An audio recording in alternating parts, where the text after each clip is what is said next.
বর্ণ, এভাবে আমরা সিরিয়ালটা করে নিয়েছি। তো এই সবগুলো তোমার টপিক থেকে আমাদের বিসিএস এ আসে। আর হচ্ছে সাহিত্য, সাহিত্যের হচ্ছে তোমার প্রাচীন এবং মধ্যযুগ থেকে হচ্ছে তোমার 5, আধুনিক যুগ থেকে হচ্ছে তোমার 15। এখন আসো এই ব্যাকরণ থেকে, যেটা হচ্ছে তোমার 15 থেকে ব্যাকরণের বিষয়গুলো হচ্ছে ফিক্সড। হ্যাঁ, সাহিত্যের তোমার যেটা হয়, আধুনিক যুগ সম্পর্কে তোমরা পড়েছো যারা অলরেডি পরীক্ষা দিয়েছো বা দিবে, আধুনিক যুগের ব্যাপ্তিটা অনেক বেশি। অনেক সময় হয়তো কমন পড়ে না, কিন্তু ব্যাকরণ যেহেতু ফিক্সড, ব্যাকরণের যেহেতু তোমার পরিবর্তন নাই, যে জিনিসটা, যেই শব্দটা সন্ধি যেটা হবে, সমাস যেটা হবে, সেটা নিশ্চয়ই কেউ পরিবর্তন করতে পারবে না। সেক্ষেত্রে আমরা যেটা চেষ্টা করব সেটা হচ্ছে ব্যাকরণে 15 তো যেন অবশ্যই 12 থাকে। কেন? কারণ এই যে সমার্থক বিপরীতার্থক শব্দ ছোটবেলা থেকে সবাই পড়ে আসছো। তারপর হচ্ছে দেখো পরিভাষা, পরিভাষাটা একটু বেশি বেশি প্র্যাকটিস করবা তোমরা। ধ্বনি বর্ণ শব্দ এগুলো সবগুলোই আমরা ছোটবেলা থেকে পড়ে এসেছি। পদ, বাক্য, প্রত্যয়, সন্ধি, সমাস সবগুলোই আমাদের পরিচিত টপিক। বাংলা যেহেতু আমরা সবাই 200 নম্বর করে পড়ে আসছি তোমার 9, 10 ইন্টারে, মানে এগুলো সবগুলোই আমাদের জন্য অনেক বেশি কমন, তাই না? আচ্ছা, আমার কথা ঠিকভাবে শুনতে পাচ্ছ তোমরা সবাই? জি একজন ম্যাডাম, বলতে শোনা যাচ্ছে। কেটে কেটে আসছে। Yes ma'am. শোনাচ্ছে না? আচ্ছা, ওকে, তাহলে ওর হয়তো কোনো সমস্যা। তো এরপর আসো প্রাচীন এবং মধ্যযুগ থেকে। শোনো, প্রাচীন এবং মধ্যযুগ যেটা, সেটা হচ্ছে তোমার সেখানে কোনো রকমের নতুন কিছু অ্যাড হবে না প্রাচীন এবং মধ্যযুগের সাহিত্যে। তো আমরা সবসময় দেখি যে প্রাচীন যুগ থেকে 2 নম্বরের প্রশ্ন থাকে, আর মধ্যযুগ থেকে থাকে 3, আবার একটু 1 নম্বর এদিক সেদিকও হতে পারে। তো আমরা যেটা করব সেটা হচ্ছে প্রাচীন এবং মধ্যযুগটা খুব ভালো করে পড়বো। কেন ভালো করে পড়বো? এখানে টপিকগুলো হচ্ছে তোমার একেবারে ফিক্সড। প্রাচীন যুগে হচ্ছে তোমার চর্যাপদ, আর মধ্যযুগে হচ্ছে তোমার মঙ্গল কাব্য, তারপর হচ্ছে অনুবাদ সাহিত্য, তারপর অন্যান্য আরো যা যা আছে সেই বিষয়গুলো। তো সেই বিষয়গুলো যেহেতু ফিক্সড, ওখানে যেহেতু নতুন কোনো কিছু আসছে না, সেহেতু প্রাচীন এবং মধ্যযুগ থেকে আমরা এই 5-এর মধ্যে মিনিমাম যেন আমাদের 4 থাকে, সেটা আমরা অবশ্যই চেষ্টা করতে হবে। এরপর আসে আধুনিক যুগ। আধুনিক যুগে যেহেতু এই মুহূর্ত, এখন এই এই যে আজকে এখন কয়টা বাজে, 9:42 পর্যন্ত তোমার যে সাহিত্যগুলো রচিত হয়েছে এগুলো সবই হচ্ছে আধুনিক যুগের অংশ। এত কিছু তো আমরা পারবো না। সেক্ষেত্রে আমরা আমাদের বিগত বছরের প্রশ্নগুলো পর্যালোচনা করে দেখব যে সবচেয়ে বেশি কোন কোন লেখক থেকে প্রশ্ন আসছে বা কোন টপিক থেকে আসছে, সেই বিষয়গুলো আমরা ধরে ধরে আগে পড়ে ফেলবো। আধুনিক যুগ থেকে আমরা চেষ্টা করব যেন তোমার 15তে মিনিমাম 10 থাকে। ওকে, তাহলে তুমি দেখো তোমার ব্যাকরণে যদি 12 থাকে, আর প্রাচীন এবং মধ্যযুগে আমি 5 বাদ দিলাম, তোমার যদি 3ও থাকে তাও কিন্তু 15 হচ্ছে। আর আধুনিক যুগে, আধুনিক যুগে যদি 15-র মধ্যে 10ও নিতে পারো, তুমি 10 কমন ফেলতে পারো, তাহলে তোমার 25 পড়ছে। 25 যদি নাও থাকে, 22-23 তুমি যদি ভালো করে পড়ো, অবশ্যই তোমার কমন থাকবে। এবং 22-23 কিন্তু যথেষ্ট ভালো একটা নম্বর। যদি যদি তুমি কোনো উল্টাপাল্টা কি না করো, মানে যেটা জানো না সেটাও যদি তুমি কি দিয়ে না আসো, গোলাপ ভরাট করে দিয়ে না আসো, ঠিক আছে? তো এটা হচ্ছে আমরা কিভাবে পড়বো বা কি করব সেটার একটা আলোচনা। তো আমরা শুরু করছি তোমার ব্যাকরণ কিভাবে পড়বো, কি কি পড়বো সেটা নিয়ে একটু দেখি আমরা। যেমন দেখো এখানে আমি কোন বছর কতটা প্রশ্ন আসছে কোন টপিক থেকে সেটার একটা চার্ট আছে।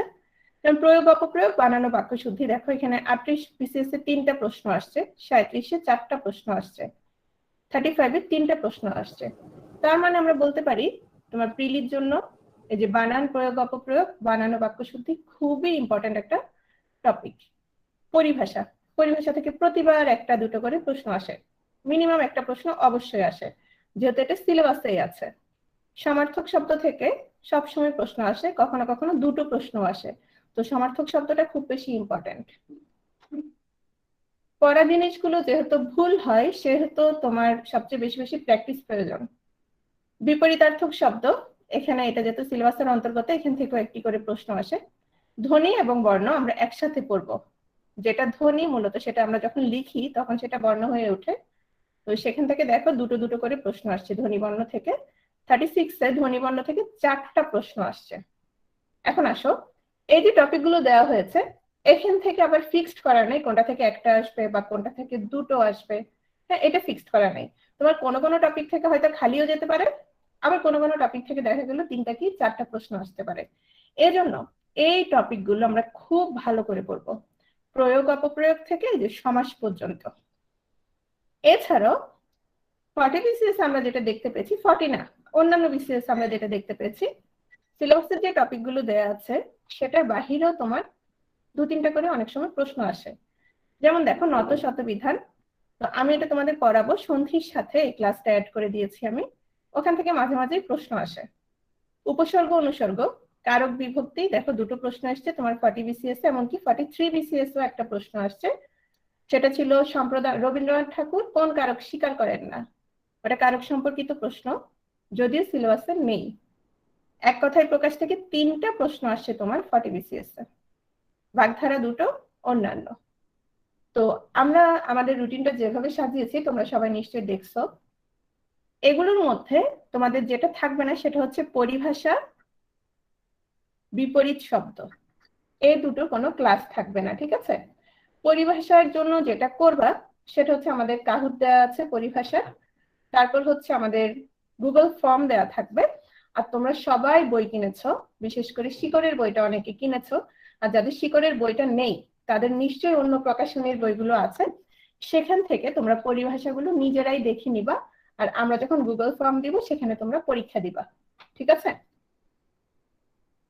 এখন আসো প্রাচীন এবং মধ্যযুগ। দেখো প্রাচীন যুগ থেকে তোমার চর্যাপদ থেকে সবসময় 2টো করে প্রশ্ন আসে, আবার 36 আসে নাই, 38 একটা প্রশ্ন আসছে, তো আমরা ধরেই নিতে পারি এখানে তোমার 2টো প্রশ্ন থাকবে। মধ্যযুগ, মধ্যযুগের যে টপিকগুলো আছে যেমন ধরো শ্রীকৃষ্ণ কীর্তন কাব্য, মঙ্গল কাব্য, এগুলো সবগুলোই আমরা পড়বো, এবং দেখা যাচ্ছে সবগুলোই কোনো না এক এক সময় এক এক পরীক্ষায় এক একটা টাচ করছে।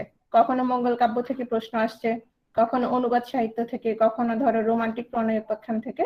তো এখানে কোনো টপিক বাদ দেওয়া যাবে না, মধ্যযুগের সব টপিকই আমরা অবশ্যই পড়বো, কাহুত খেলবো, এবং গুগল ফর্মের মাধ্যমে পরদিন যে পরীক্ষাগুলো থাকে অবশ্যই অংশগ্রহণ করতে হবে তোমাদের। আধুনিক যুগ, আধুনিক যুগে প্রশ্ন আসছে তোমার টোটাল 15টা।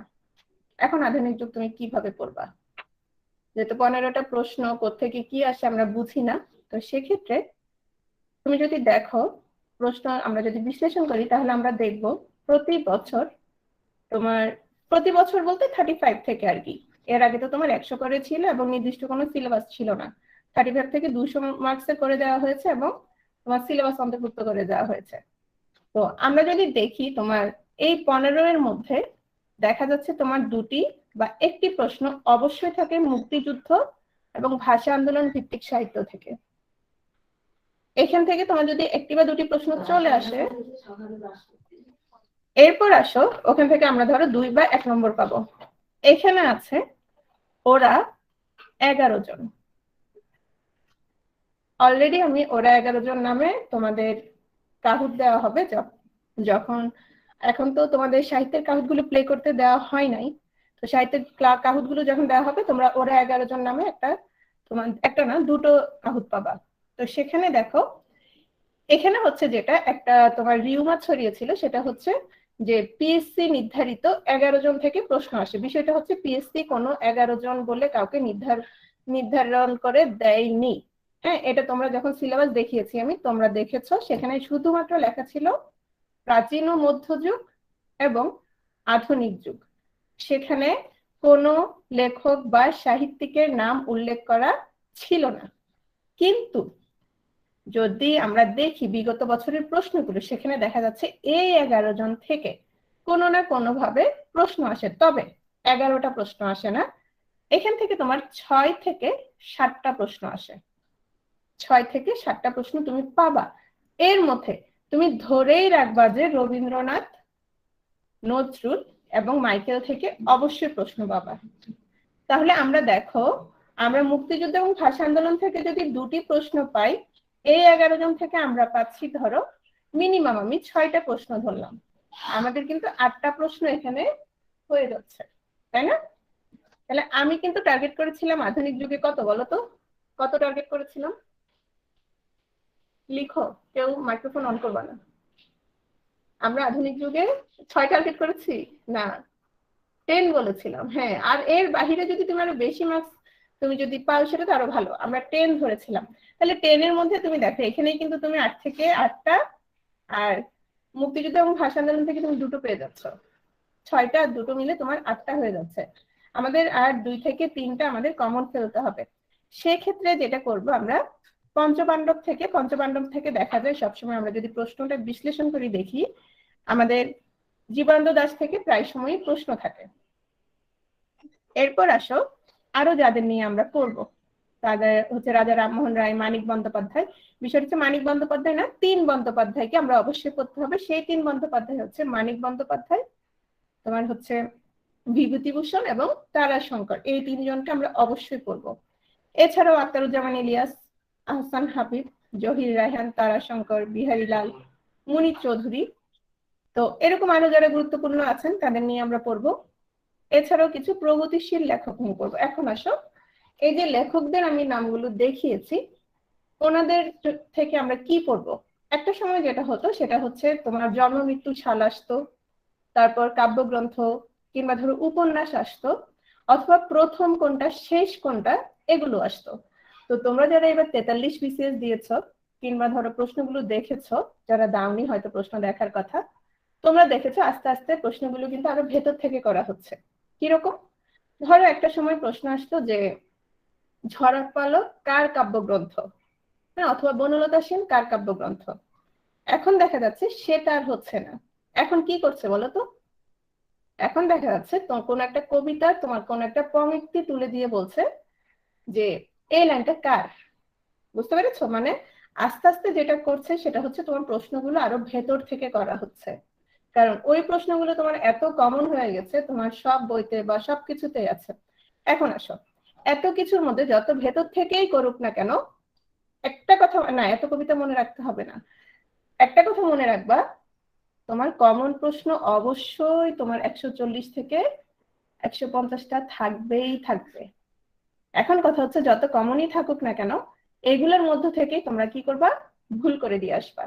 তোমাদের স্যার একটা কথা সবসময় বলে, সেটা হচ্ছে কোনোভাবেই জানা প্রশ্ন প্রিলিতে ভুল করা যাবে না। হ্যাঁ, এখন এই তুমি যদি প্রিলিতে জানা প্রশ্ন ভুল করতে না চাও, কারণ ওখানে তোমার প্রচুর মাথায় প্রেশার থাকবে, তো সেই ক্ষেত্রে তুমি যদি জানা প্রশ্নগুলো ভুল করতে না চাও, এটা সবচেয়ে বড় মাধ্যম হচ্ছে তোমার বারবার বারবার প্র্যাকটিস করতে হবে। যে জিনিসটা তুমি অনেকবার দেখবা, সেটা তুমি কোনোভাবেই ওখানে গিয়ে প্যাচ লাগবে না জানা প্রশ্নগুলো। এখন তোমার নিশ্চয়ই তোমার নাম জিজ্ঞেস করলে বা তোমার বাবার নাম জিজ্ঞেস করলে প্যাচ লাগবে না, তাই না? কিন্তু এখন যদি আমি এখানে ধরো 205-6 জন আছে, অনেকের নাম আছে এখানে, আমি হঠাৎ কারো নাম জিজ্ঞেস করলে আরেকজনের কাছে নিশ্চয়ই একটু নতুন লাগবে। তো এরকম যেটা করতে হবে, পরিচিত হয়ে যেতে হবে প্রত্যেকটা প্রশ্নের সাথে। এবং আমাদের এখানে তোমার যে কোনো কিছু প্র্যাকটিস করা আরো অনেক বেশি ইজি। কেন? ক্লাস হচ্ছে, কাহুত খেলছো, আবার সেটা গুগল ফর্মের মাধ্যমে প্রতিদিনের টপিকের উপরে তুমি এক্সামটা দিচ্ছ, যার কারণে দেখা যাচ্ছে একটা প্রশ্ন তোমার কাছে বারবার চোখের সামনে চলে আসবে। তো প্যাচ লাগবে না আশা করি আর। এখন আসলে তোমাদের কি কি বই লাগবে, এটা নিয়ে অনেকেই প্রশ্ন করো। বইগুলো দেখো, এটা হচ্ছে 9-10 এর বাংলা ব্যাকরণ, আমরা সবাই এটা পড়ে এসেছি, কারণ এই বছর নতুন বই দিয়েছিল তোমার 2021-এ। এই বইটা মুনির চৌধুরী সম্পাদিত, এই বইটা অবশ্যই লাগবে। দ্বিতীয় হচ্ছে বাংলা ভাষার ব্যাকরণ নির্মিতি, এটা 2021 সালের, এটা নতুন, এটা যদি পারো তোমরা অবশ্যই কালেক্ট করবা। এরপর হচ্ছে শিকড় বাংলা ভাষা ও সাহিত্য। এখন আসো, এটা একেবারে লাগবেই কিনা, মানে একবার নির্দিষ্ট কিনা। তোমাদের কারো যদি এটা হচ্ছে, তোমরা যদি নতুন কোনো প্রকাশনীর বই কিনে ফেলো, ধরো প্রফেসরস, ওরাকল বা অন্য কোনো বই একেবারে নতুন কিনে ফেলেছো, সেই ক্ষেত্রে এটা আর কিনতে হবে না। কিন্তু কেউ যদি বই কিনে না থাকো, অথবা ধরো অনেক পুরনো এডিশনের বই আছে, সেই ক্ষেত্রে এই বইটা তুমি সংগ্রহে রাখবে। এখন কথা হচ্ছে এটা কেন দিয়েছি, এটাতে বেশ গুছানো আছে, তোমার ব্যাকরণের অংশ এবং সাহিত্যের অংশ বেশ ভালোভাবেই গুছানো আছে এবং ভুল ত্রুটি বেশ কম, এই জন্যই আমরা এই বইটা সাজেস্ট করেছি। ঠিক আছে? দ্বিতীয় হচ্ছে শিকড়ের বাংলা প্রশ্নপাঠ। এই বইটা কি লাগবেই লাগবে? না, লাগবেই লাগবে এমন না, কারো ইচ্ছা হলে প্রয়োজন হলে কিনতে পারো। কেন? এই বইটাতে হচ্ছে তোমার বিসিএস, ব্যাংক, নন ক্যাডার, মানে যত ধরনের প্রতিযোগিতামূলক পরীক্ষা আছে, সেই পরীক্ষাগুলোর প্রশ্ন এখানে টপিক ওয়াইজ আছে। যেমন ধরো শব্দ থেকে তোমার কোন পরীক্ষায় কোন প্রশ্ন আসছে, সেগুলো একসাথে গুছানো আছে, মানে ধরো এলোমেলো করা নাই, ঠিক আছে। কিংবা ধরো তোমার ধ্বনিবর্ণের প্রশ্নগুলো এটাতে এই বইটাতে একসাথে গুছানো আছে, এবং সেই সাথে তোমার যেটা দেয়া আছে সেটা হচ্ছে ব্যাখ্যা। এটা বলা যায় খুব ইম্পর্টেন্ট, কারণ অনেক সময় আমরা প্রশ্নগুলো শুধু উত্তর পড়ে গেলে মনে থাকে না, সেক্ষেত্রে আমরা যদি ব্যাখ্যাটা পড়ি তাহলে আমাদের দেখা যায় মনে থাকে। এর জন্যই আমরা বলেছি এই বইটা যদি পারো, কিংবা যদি না পারো সেক্ষেত্রে তুমি পরে যখন পারবা সংগ্রহ করে নিও। এখন আসো আজকে, হ্যাঁ সৌমিত্র সেখানে থাকলে তো ভালো, অবশ্যই ভালো, ওনার বইটাও ভালো। এখন আসো আমরা আজকের আমাদের ক্লাসটা শুরু করে দিচ্ছি। আজকে প্রথম ক্লাস যেহেতু আমি খুব লম্বা করে টানবো না। শিকড়ের বইগুলো না পিডিএফ দেওয়া যাবে না, পিডিএফ নেই আমাদের, ওকে। আমরা শুধু স্লাইডের পিডিএফ গুলো দিব। একটু খেয়াল করো, আজকে যেহেতু আমাদের প্রথম ক্লাস, তোমরা দেখেছো আজকে শব্দের উপরে ক্লাস। তো দেখো শব্দ থেকে আমাদের প্রশ্নগুলো কেমন হয় বা কিভাবে আসে, বিগত বছরের প্রশ্নগুলো আমরা একটু দেখি। সবাই আছো তো, শুনতে পাচ্ছ তো না সবাই ঠিকভাবে? শুনতে পাচ্ছ? হাত তোলো সবাই।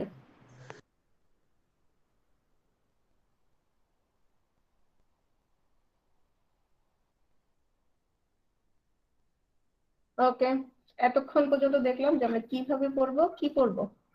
এখন আসছি আমরা যেটা পড়বো বলছি ওটাই শুরু করে দিচ্ছি, ওকে।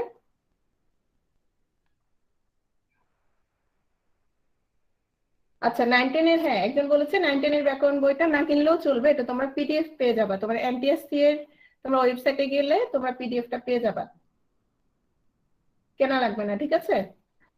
তবে ওটা রাখিও, পিডিএফ থেকে সবসময় দেখা হয় না, বিশেষ করে মুনি চৌধুরীর বইটা রাখবো অবশ্যই। একটু দেখো 36 বিসিএস একটা প্রশ্ন আসছে, হেড মৌলভী কোন কোন ভাষার শব্দ যোগে গঠিত হয়েছে। এখানে আমরা দুটো শব্দ দেখছি এবং আমাদের জানতে হবে যে এই দুটো ভাষার উৎপত্তি কোন শব্দ থেকে হয়েছে, ঠিক আছে। আচ্ছা আমি প্রশ্ন করছি না, আমি দেখছি যে এখানে প্রশ্নগুলো কিভাবে আসছে, ওকে। কোনটি মৌলিক শব্দ, এটাতে আসছে তোমার 37 বিসিএস এ, তার মানে একটা মাত্র মৌলিক শব্দ ছিল, বাকি তিনটা ছিল তোমার সাধিত শব্দ বা অন্য কোনো শব্দ ছিল। গিন্নি কোন ভাষার শব্দ, এটা আসছে তোমার 38 বিসিএস এ। বাবা কোন ভাষার শব্দ, এটা আসছে 38 এ, তার মানে 38 এ তোমার শব্দ থেকে দুটো প্রশ্ন আসছে। জ্যোৎস্না কোন শ্রেণীর শব্দ, এটা আসছে 40 বিসিএস এ। গির্জা কোন ভাষা থেকে আগত শব্দ, এটাও 40 বিসিএস এ, তার মানে 40 তেও তোমার শব্দ থেকে দুটো প্রশ্ন আসছে। বাবা কোন ভাষা থেকে আগত শব্দ 42 তে আসছে, এবং একটু আগেই আমরা দেখেছি তোমার 38 বিসিএস ও বাবা আসছিল। এখন আসো প্রশ্ন যেটা হয় সাধারণত বিসিএস এ তোমার প্রশ্ন রিপিট খুবই কম হয়। তো খুব যেহেতু কম হয়, হ্যাঁ, কিন্তু তাহলে আমাদের আগের প্রশ্নগুলো দেখতে হয় কেন, আমাদের আগের প্রশ্নগুলো এ কারণেই দেখতে হয় প্রশ্ন সম্পর্কে ধারণা নেওয়ার জন্য যে প্রশ্নগুলো কেমন হতে পারে। না, লেকচার আর স্লাইডের উপর কোনোভাবেই ডিপেন্ড করা যাবে না, ঠিক আছে। লেকচার আর স্লাইডের উপরে ডিপেন্ড করা যাবে না, অবশ্যই বই পড়তে হবে, বই পড়া ছাড়া কোনো গতি নেই, ওকে। লেকচার আর স্লাইডে হচ্ছে তোমাকে মূল বিষয়গুলো বুঝাই দেওয়া হবে, বেসিকটা ক্লিয়ার করে দেওয়া হবে, কিন্তু তোমার বিস্তারিত করার জন্য অবশ্যই বই লাগবে। তারপর আসো আসমান কোন ভাষা থেকে আগত শব্দ, এটা হচ্ছে 43 লাস্ট যে বিসিএসটা হলো সেখানে। তাহলে আমরা দেখতে পাচ্ছি শব্দ থেকে তোমার ম্যাক্সিমাম দুটো প্রশ্ন এসছে, মিনিমাম একটা প্রশ্ন এসছে, তার মানে আমরা যদি শব্দটা ভালো করে পড়ি আমাদের 15 থেকে 2 বা 1 নম্বর নিশ্চিত। সো আমরা শব্দটা ভালো করে পড়বো, ওকে। শব্দের শ্রেণী বিভাগ, শব্দ কি বলো, লিখো, শব্দ কি বলো তো।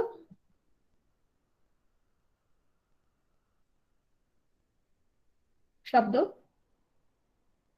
এই যে এত এত কথা বলছি সবগুলো কিসের সমষ্টি? সবগুলো হচ্ছে হ্যাঁ ধ্বনির সমন্বয়, তবে সেটার অবশ্যই কি থাকতে হবে, অবশ্যই অর্থ থাকতে হবে। হ্যাঁ ভাব প্রকাশ করবে, সবই করবে, অবশ্যই সেটার অর্থ থাকতে হবে। আমরা যখন কথা বলি আমাদের ভাষার মূল বিষয়টাই হচ্ছে তোমার কমিউনিকেট করা, আরেকজনের সাথে কথা বলতে পারলে, কথা যখন বলবো সে অবশ্যই আমার কথাটা বুঝতে পারতে হবে। এখন ধরো আমি একটা কথা বললাম, চাইনিজ ভাষায় কথা বললাম, তুমি বুঝলা না, তাহলে তো কোনো লাভ হবে না, তাই না। অবশ্যই অবশ্যই তোমার হচ্ছে অর্থবোধক ধ্বনির সমষ্টি বা অর্থ প্রকাশক ধ্বনির সমষ্টি হচ্ছে তোমার শব্দ। এখন আসো এই শব্দগুলোকে আমরা কয়েক ভাগে ভাগ করতে পারি, শব্দের শ্রেণী বিভাগটা আমরা একটু দেখি। গঠন অনুসারে শব্দকে আমরা দুই ভাগে ভাগ করতে পারি। গঠন অনুসারে কি মানে এটা কিভাবে গঠিত হয়েছে, তুমি কি এটাকে ভাঙতে পারবে নাকি ভাঙতে পারবে না। আমরা যখন কেমিস্ট্রি পড়ি তখন তোমরা দেখেছো যে কোন একটা পদার্থ আমরা পড়ি মৌলিক পদার্থ, যৌগিক পদার্থ। তো একইভাবেও আমরা এখানে শব্দের ক্ষেত্রে পড়ছি গঠন অনুসারে দুই ভাগে। নেক্সট হচ্ছে অর্থানুসারে তিন ভাগে, উৎপত্তি অনুসারে পাঁচ ভাগে। তাহলে আমরা তিন প্রকারের শ্রেণী বিভাগ পেয়েছি। সেই তিন প্রকার কি কি? গঠন অনুসারে, অর্থানুসারে, উৎপত্তি অনুসারে। এখন আসো, এখান থেকেও প্রশ্ন আসে, তোমার বিসিএসও আসে, অন্যান্য সরকারি পরীক্ষায় আসে। কিরকম? যে গঠন অনুসারে শব্দকে কয় ভাগে ভাগ করা হয় অথবা অর্থানুসারে কয় ভাগে ভাগ করা হয়। সেটা আমরা কিভাবে মনে রাখবো? দেখো, গয়ের সাথে কত দেখো তো, গয়ের সাথে 2, অয়ের সাথে কত 3, আর উ এর সাথে 5। দেখো তো, আমরা যদি লিখি যে গদু, ধরো গদু একজনের নাম, গদু অতি, অতি উপরে, মানে গদু সবসময় কি কোথায় থাকতে পছন্দ করে? গদু অতি উপরে থাকতে পছন্দ করে। হ্যাঁ, তাহলে দেখো তো গদু, গদুতে কি হচ্ছে? গঠন অনুসারে দুই প্রকার, অতি অর্থ অনুসারে তিন প্রকার, উপরে, উপরে হচ্ছে উৎপত্তি অনুসারে, আর প দিয়ে তুমি 5টা মনে রাখবা। তাহলে মনে থাকবে তিন প্রকারের শ্রেণী বিভাগ, মনে থাকবে। আচ্ছা, আরেকজন বলেছে যে গঠার্থপত্তি, যাই হোক সেটা খারাপ না। দেখো তাহলে গদু অতি উপরে, এই জিনিসটা নিয়ে আমরা মনে রাখবো। এখন আসো শব্দের গঠনমূলক শ্রেণী বিভাগটা আমরা একটু দেখি, খেয়াল করো। মৌলিক এবং সাধিত, আমরা দুই প্রকার পড়েছিলাম, একটা হচ্ছে মৌলিক, আরেকটা হচ্ছে সাধিত। আচ্ছা, যেটা মৌলিক, হ্যাঁ আমরা তো মৌলিক শব্দটা সম্পর্কে সবাই জানি। তো যেটা যেটা মৌলিক সেটাকে কি আমরা ভাঙতে পারবো? কি মনে হয়? সেটাকে আমরা ভাঙতে পারবো না। ভাঙতে যেহেতু পারবো না, সেটাই তাহলে মৌলিক। আর যেটা ভাঙতে পারবো, অর্থাৎ ভেঙে বিশ্লেষণ করলে আমরা অর্থবোধক শব্দ পাবো, তাহলে সেটা সাধিত। এখন আসো, ভাঙতে পারবো না মানে কি? তুমি যদি কোনো কিছুকে ভাঙো, হ্যাঁ সেটা যে কোনো কিছুই হতে পারে, একটা মোবাইলকে ধরো আছাড় মারলা, টুকরো টুকরো হয়ে গেল, তো তুমি চাইলেই ভাঙলা। এখন টুকরো টুকরো হওয়ার পরে যেটা হচ্ছে, সেই টুকরোগুলো তোমার আর কাজ করছে? সেই টুকরোগুলো তোমার নিশ্চয় কাজ করছে না। তাহলে যেহেতু কাজ করছে না, তাহলে তোমার কোনো লাভ হচ্ছে না। হ্যাঁ, ওয়ান কাইন্ড অফ মৌলিক পদার্থ, তাহলে সে যেহেতু টুকরোগুলো কাজ করছে না, তার মানে ভেঙে কোনো লাভ নেই। তাহলে মৌলিক শব্দ হচ্ছে তোমার সেগুলো যেটাকে আমরা ভাঙার পর দেখা যাচ্ছে আর কোনো অর্থমূলক কোনো, আমরা যে ভাঙার পর যে শব্দগুলো পাবো বা শব্দাংশ পাবো, দেখা যাচ্ছে সেটার কোনো কি কি থাকছে না, সেটার কোনো অর্থ থাকছে না। সেটাই হচ্ছে তোমার মৌলিক শব্দ। তাহলে দেখো তো, আমরা বলছি যে সব শব্দকে ভাঙলে আর কোনো অর্থ সংগতিপূর্ণ শব্দ পাওয়া যায় না, তাকে আমরা বলবো মৌলিক শব্দ। হাতল, হাতল তো একটা মৌলিক শব্দ না? কি মনে হয়? আচ্ছা, অনেকেই বলছেন না। বাকিরা কোথায়? বাকিরা 206 জন আছে এখানে, সবাই তোমরা রেসপন্স করার চেষ্টা করবে মেসেজের মাধ্যমে। আচ্ছা, বলা হচ্ছে যে হাতল মৌলিক শব্দ না। কেন না, এটা আমরা একটু পরেই আসছি। একইভাবে ফুলেল, রেসপন্স করবা, রেসপন্স না করলে তোমরা নিজেরাই ঘুমিয়ে যাবা। ওকে? আচ্ছা, এখানে আরেকটা শব্দ আছে ফুলেল, হ্যাঁ এটাও তোমার হচ্ছে মৌলিক শব্দ না বলছে সবাই। ওকে, তাহলে এখানে দেখো আমরা 4টা শব্দ দিয়েছি, হাতল, ফুলেল, চাঁদমুখ, বিহার। তাহলে একটু দেখো তো, হাত যোগ ল, ফুল যোগ এল। আচ্ছা, চাঁদমুখ কি চাঁদ যোগ মুখ নাকি চাঁদের মতো মুখ? যেহেতু এটা সমাস নিষ্পন্ন শব্দ, চাঁদের মতো মুখ। বিহার, বিহার মানে কি জানো? বি যোগ হার, বিহার মানে হচ্ছে ভ্রমণ। তাহলে দেখো, এই যে আমি ভাঙলাম, এখানে আমরা কি পেয়েছি দেখো তো, এখানে আমরা কিছু শব্দ পেয়েছি, যেই শব্দগুলো কি আছে, অর্থ আছে। একটু খেয়াল করো, যেমন হাত, হাত নিশ্চয়ই অর্থ আছে হাত শব্দটার। তারপর হচ্ছে ফুল, তারপর হচ্ছে চাঁদ, এখানে চাঁদ অথবা ধরো মুখ, তারপর হচ্ছে হার। এই যে হাত, ফুল, চাঁদ, হার, হ্যাঁ, এগুলো সবগুলোই হচ্ছে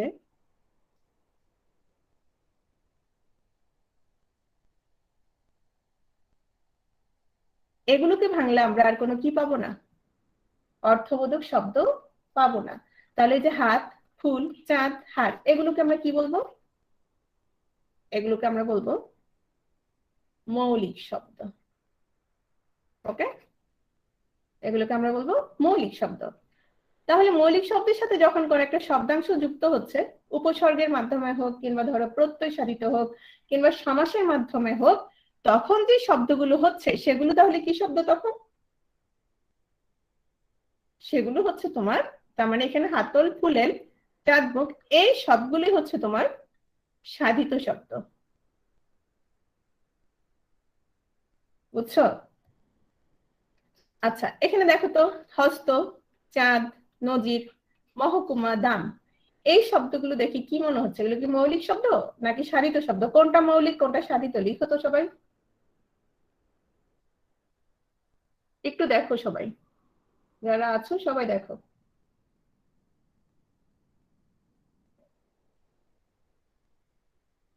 হ্যাঁ, সুমাইয়া, তানহা, হস্ত, চাঁদ, এগুলো কি মৌলিক নাকি সাধিত?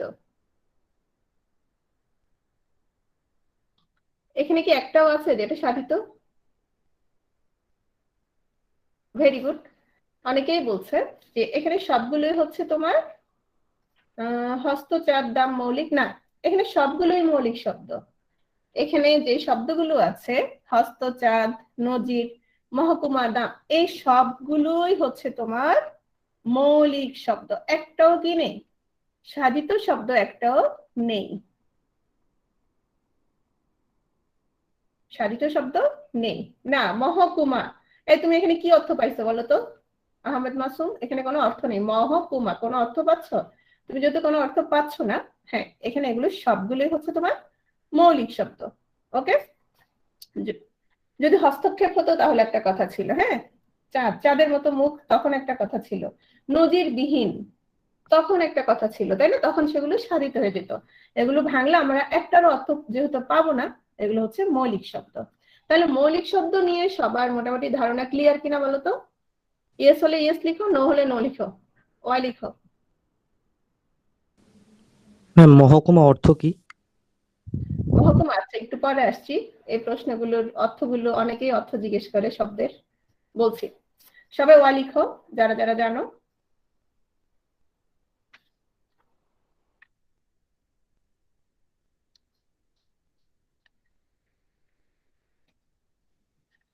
তার মানে ক্লিয়ার না এরকম কেউ নেই, তাই না?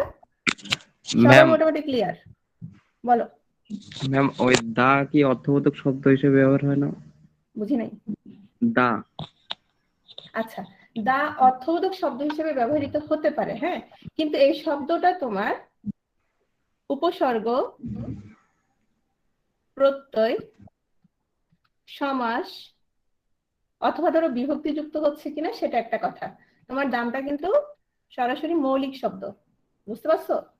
দা যোগ ম এভাবে হয় নাই। দা যোগ ম হলে এটা না হচ্ছে সন্ধি, না হচ্ছে তোমার প্রত্যয় সাধিত, না হচ্ছে সমাস নিষ্পন্ন। বুঝতে পেরেছো? জি ম্যাম। আমাদের আমাদের মূল জিনিসটা কি? আমাদের এই যে সাধিত শব্দগুলো তৈরি হচ্ছে, এটা কিভাবে তৈরি হচ্ছে? এটা কি শুধু আমি ধরো একটার সাথে একটা যোগ করে দিয়েছি এভাবে তৈরি হচ্ছে? যেমন ধরো টা যোগ দ, এভাবে তৈরি হচ্ছে? সাধিত শব্দগুলো আমরা কিন্তু এখনো সাধিত শব্দ পড়ি নাই। সাধিত শব্দগুলো আমাদের কিভাবে তৈরি হচ্ছে বলো তো? ম্যাম, উপসর্গ যোগে, প্রত্যয় যোগে আর হ্যাঁ, সমাস অর্থাৎ মাধ্যমে। যে কোনো ব্যাকরণিক নিয়মে তৈরি হচ্ছে। হ্যাঁ, ব্যাকরণিক মানে যে কোনো তোমার সমাসের মাধ্যমে হতে পারে, সেটা তোমার উপসর্গের মাধ্যমে হতে পারে, তোমার সেটা প্রত্যয় সাধিত হতে পারে, অনেক সময় তোমার বিভক্তি যুক্ত হতে পারে, তাই তো? যেমন আছে এখানে কিছু প্রশ্ন, আচ্ছা সাধিত শব্দের মধ্যে আছে, আমরা সাধিত শব্দে চলে আসছি, একটু দেখো। যেসব শব্দকে বিশ্লেষণ করলে আমরা কি পাবো? অর্থ সংগতিপূর্ণ ভিন্ন একটি শব্দ পাওয়া যাবে, সেটি হচ্ছে সাধিত শব্দ। তো দেখো, মৌলিক শব্দ থেকে বিভিন্ন ব্যাকরণ সিদ্ধ প্রক্রিয়ায় সাধিত শব্দ তৈরি হয়। যেমন দেখো, মৌলিক শব্দ সমাসবদ্ধ হয়ে কিংবা প্রত্যয় বা উপসর্গযুক্ত হয়ে সাধিত শব্দ গঠিত হচ্ছে, একটু আগে আমরা যেটা বলেছিলাম। যেমন অনেকেই প্রশ্ন করে যে গোলাপ শব্দটা, আচ্ছা আমরা একটু আগে যখন মৌলিক শব্দ পড়িয়েছি এই শব্দটা পড়ানো হয়নি, কারণ গোলাপ শব্দটা অনেকবার আসে। যেমন গোলাপ শব্দটা কি শব্দ বলো তো? গোলাপ শব্দটা মৌলিক শব্দ। মৌলিক শব্দ। এখন তখন অনেকেই জিজ্ঞেস করে যে ম্যাডাম, গো যোগ লাভ, লাভের তো অর্থ আছে, আমরা জানি কি লাভ দেয়া, তাহলে এটা কেন মৌলিক শব্দ? এখন কথা হচ্ছে শব্দটা কি এভাবে তৈরি হয়েছে? এটা কি তোমার মনে হয় ধরো এটা সন্ধির মাধ্যমে বা সমাস বা প্রত্যয় সাধিত শব্দ মনে হচ্ছে? না, এটা কোনোভাবে মৌলিক শব্দ নয়। হ্যাঁ, তিন অবশ্যই। তিন কেন? তুমি ধরো হাত, পা, নাক, চোখ, মুখ, তারপর হচ্ছে তোমার ধরো বউ, এগুলো সবগুলোই কি শব্দ? হাত, পা, নাক, মুখ, কি শব্দ মনে হয় এগুলো? তিন। এই সবগুলোই মৌলিক শব্দ। হ্যাঁ, যেমন ও বলেছে তিন মৌলিক শব্দ, অবশ্যই তিন মৌলিক শব্দ, কিন্তু তিনের সাথে আমি যখন তিনটি হয়ে যাবে তখন কি বলতো? টিটা হচ্ছে তোমার পদাশ্রিত নির্দেশক। ওকে, তখন তোমার হচ্ছে একসাথে যখন থাকবে তখন সেটা সাধিত হয়ে যাবে। হ্যাঁ, যেমন ধরো শব্দটা ধরো মানুষ, আমি বললাম মানুষকে এখন বিশ্বাস করা যায় না, তাহলে এই যে মানুষকে বললাম যখন একসাথে হচ্ছে তখন এটা কি মৌলিক নাকি সাধিত? মানুষকে, মানুষকে যখন বলছি তখন সেটা হচ্ছে সাধিত। সাথে কি যুক্ত হয়েছে? বিভক্তি যুক্ত হচ্ছে। কিন্তু আমি যদি শুধু মানুষ বলি তখন সেটা হচ্ছে মৌলিক শব্দ।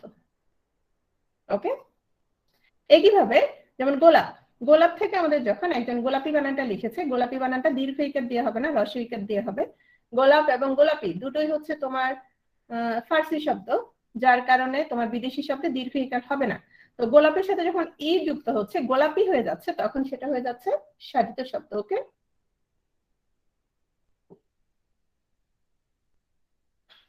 না শব্দ গঠন আরো অনেক ভাবে হতে পারে আহমেদ মাসুম। এই যে একটু আগে বললাম তোমার বিভক্তি যুক্ত হচ্ছে, পদাশ্রিত নির্দেশক যুক্ত হচ্ছে, শুধু যে উপসর্গ প্রত্যয় সমাস তা নয়। ওকে,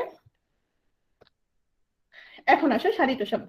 নীল আকাশ, এটা কি নীল যোগ আকাশ?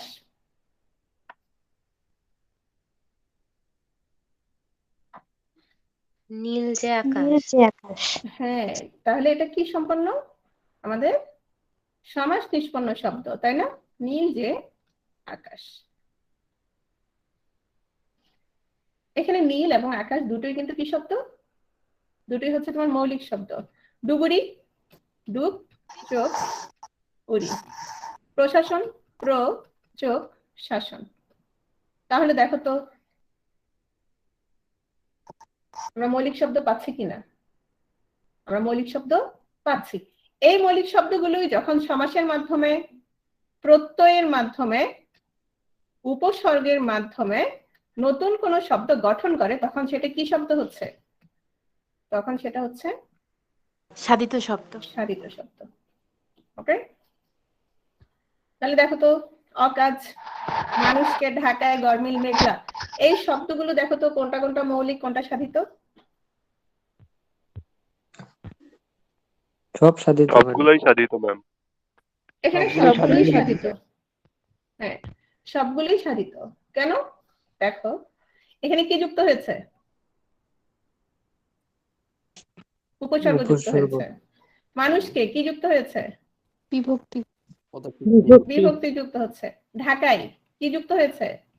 ঢাকা যে বলে না ঢাকাইয়া শাড়ি, মোটো বিভক্তি না, এটা হচ্ছে প্রত্যয়। প্রত্যয়। প্রত্যয়। গরমিল, গড় যোগ মিল। মাইক্রোফোন অফ করে রাখো সবাই। গড় হচ্ছে উপসর্গ, এটা উপসর্গ। মেঘলা, আচ্ছা অনেকের মনে হতে পারে যে আমরা কিভাবে বুঝবো যে কোনটা উপসর্গ, কোনটা প্রত্যয় সাধিত, কোনটা সমাস নিষ্পন্ন? এটা হচ্ছে আমাদের প্রত্যেকটা ক্লাস আছে কিনা বলো তো? সমাসের ক্লাস আছে, উপসর্গের ক্লাস আছে, সন্ধির ক্লাস আছে, আছে না? ওখানে আমরা যখন পড়ে ফেলবো তোমরা কিন্তু খুব সহজেই বুঝে যাবা যে কোনটা কিভাবে, কোন শব্দটা কিভাবে তৈরি হয়েছে। যেমন অনেক সময় তোমাদের প্রশ্নে থাকে নিচের কোনটি প্রত্যয় সাধিত শব্দ নয়। হ্যাঁ, তো প্রত্যয় সাধিত শব্দ নয় তার মানে তিনটা তোমার কি দিবে? তিনটা তোমার প্রত্যয় সাধিত দিবে। একটা দেখা গেল তোমার সমাস নিষ্পন্ন শব্দ থাকলো সেখানে। তো তুমি যদি আমাদের টপিকগুলো সবগুলো তোমাদের ভালোভাবে বোঝা হয়ে যায়, তখন কিন্তু তুমি বুঝবা যে কোনটা কি সাধিত নয়, প্রত্যয় সাধিত নয়। এজন্য আমাদের ইম্পর্টেন্ট যে কোন শব্দটা কিভাবে তৈরি হয়েছে এটা জানা। আচ্ছা, মেঘলা, মেঘলা কিভাবে? মেঘ যোগ লা, এটা হচ্ছে প্রত্যয় সাধিত। ওকে, তাহলে এখানে আমরা যে শব্দগুলো পেয়েছি এই সবগুলোই হচ্ছে সাধিত শব্দ। তাহলে তোমাদের যদি প্রশ্ন আসে মৌলিক এবং সাধিত নিয়ে, আমার মনে হয় কারো কোনো সমস্যা হবে না। হবে কি মনে হয়? আশা করি হবে না। হ্যাঁ, গরমিল হচ্ছে মিলের অভাব।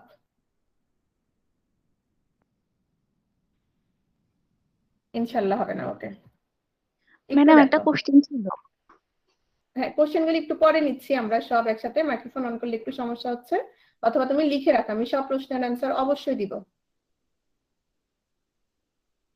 এবার আসি আমরা অর্থমূলক শ্রেণী বিভাগে। অর্থমূলক শ্রেণী বিভাগে আমরা কি পড়েছিলাম? অতি, তাই না? অতি পড়েছিলাম। অতি হচ্ছে অর্থমূলক 3 প্রকার: যৌগিক শব্দ, রূঢ় বা রূঢ়ি শব্দ, যোগ রূঢ় শব্দ। প্রথমেই আসো, আচ্ছা যৌগিকটা দেখছো, আমাদের যৌগিকটা অর্থমূলকে চলে আসছে। যৌগিকটা কোথায় থাকার দরকার ছিল আমাদের জন্য? কোথায় থাকলে সুবিধা হতো বলো তো? গঠনমূলকে, তাই না? মৌলিক যৌগিক 2 ভাগে পড়ে ফেলতাম। এখন যৌগিকটা কোথায় চলে আসছে? যৌগিকটা অর্থমূলকে চলে আসছে। মনে রাখতে হবে আমাদের। তো অর্থমূলক শ্রেণী বিভাগ পড়ার আগে আমাদের দুটো জিনিস বুঝতে হবে। কোন দুটো জিনিস? আচ্ছা, আহমেদ বলছে না থাকলেই বেশি সুবিধা হইতো। একটু দেখো, অর্থমূলক শ্রেণী বিভাগের ক্ষেত্রে আমাদের দুটো জিনিস হচ্ছে, একটা হচ্ছে ব্যুৎপত্তিগত অর্থ, আরেকটা হচ্ছে ব্যবহারিক অর্থ। একটু খেয়াল করো, ব্যুৎপত্তিগত এবং ব্যবহারিক মানে কি?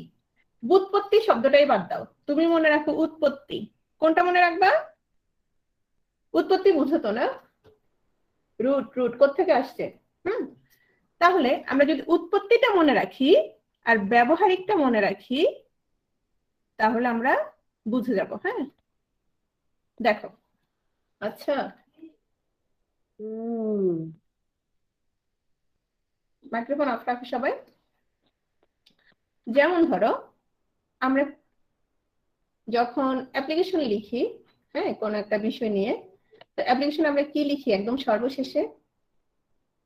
যে যার কাছে অ্যাপ্লিকেশনটা লিখি আমরা কি লিখি?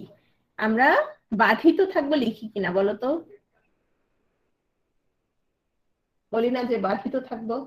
হ্যাঁ, বাধিত মানে কি বলতো? কি আমার আপনি বেঁধে রাখবেন এরকম কিছু? বাধিত শব্দের অর্থটা বলো, যারা জানো লিখো। হ্যাঁ, কৃতজ্ঞ। Very good.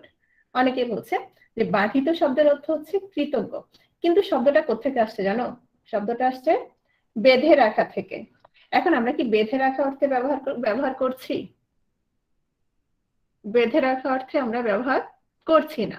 হ্যাঁ, আমরা ব্যবহার করছি কি অর্থে? আমরা তার প্রতি কৃতজ্ঞ থাকবো, তাই না? যে আমাদের আপনি অর্থাৎ একটা ট্রান্সফার সার্টিফিকেট দেন আর সাথে আমাদের বেঁধে রাখেন, বিষয়টা তো তা না।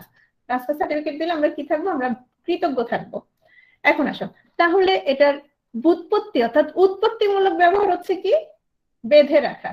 কিন্তু আমরা কোন অর্থে ব্যবহার করছি?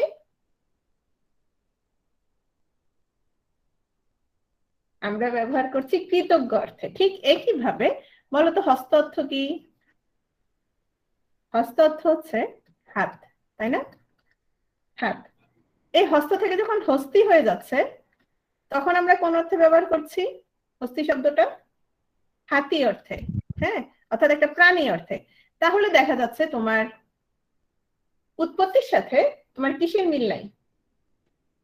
উৎপত্তির সাথে তোমার ব্যবহারিক অর্থের মিল নাই। এই যে মিল আছে কি নাই, এটা নিয়ে আমরা এখন পড়ে ফেলি। যেসব শব্দের ব্যুৎপত্তিগত অর্থ ব্যবহারিক অর্থ একই, তাদেরকে বলবো আমরা যৌগিক শব্দ। তাহলে যেগুলো একই না, সেগুলো কি শব্দ? রূঢ় বা রূঢ়ি শব্দ। ওকে, আর যোগ রূঢ়ের ক্ষেত্রে আমরা একটা কথা অবশ্যই মনে রাখবো, সেটা হচ্ছে যোগ রূঢ় শব্দ অবশ্যই কি নিষ্পন্ন শব্দ? অবশ্যই সমাস নিষ্পন্ন শব্দ। তাহলে আমরা এই যৌগিক এবং রূঢ় বা রূঢ় শব্দগুলো সম্পর্কে আগে জেনে নিই। দেখো তো, মধুর, যেমন অনেকেই আছে যখন নতুন নতুন প্রেম করে তখন তোমার শব্দগুলো কেমন থাকে, কথাগুলো কেমন থাকে বলো তো? তোমার কথাগুলো তোমার অনেক মধুর থাকে, তাই না? মানে কি? মানে হচ্ছে মধুর গুণযুক্ত, মিষ্টি গুণযুক্ত, তাই না?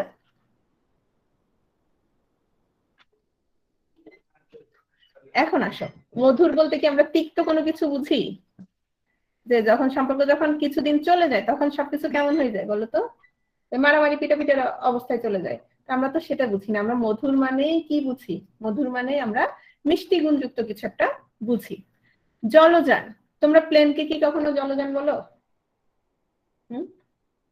এয়ারে যখন যাও জলযান কোনটারে বলো বলো তো? জলে চলে যে যান, মানে যে যান, যে যানবাহন তোমার জলে চলে, সেটা যে শুধু নৌকা তা না। নৌকা, লঞ্চ, স্টিমার যে কোনো কিছু হতে পারে যেটা তোমার জলে চলে। তাহলে এই যে জলযান শব্দটা তোমার ব্যুৎপত্তির সাথে মিল আছে কিনা বলো তো? উৎপত্তির সাথে মিল আছে না নাই?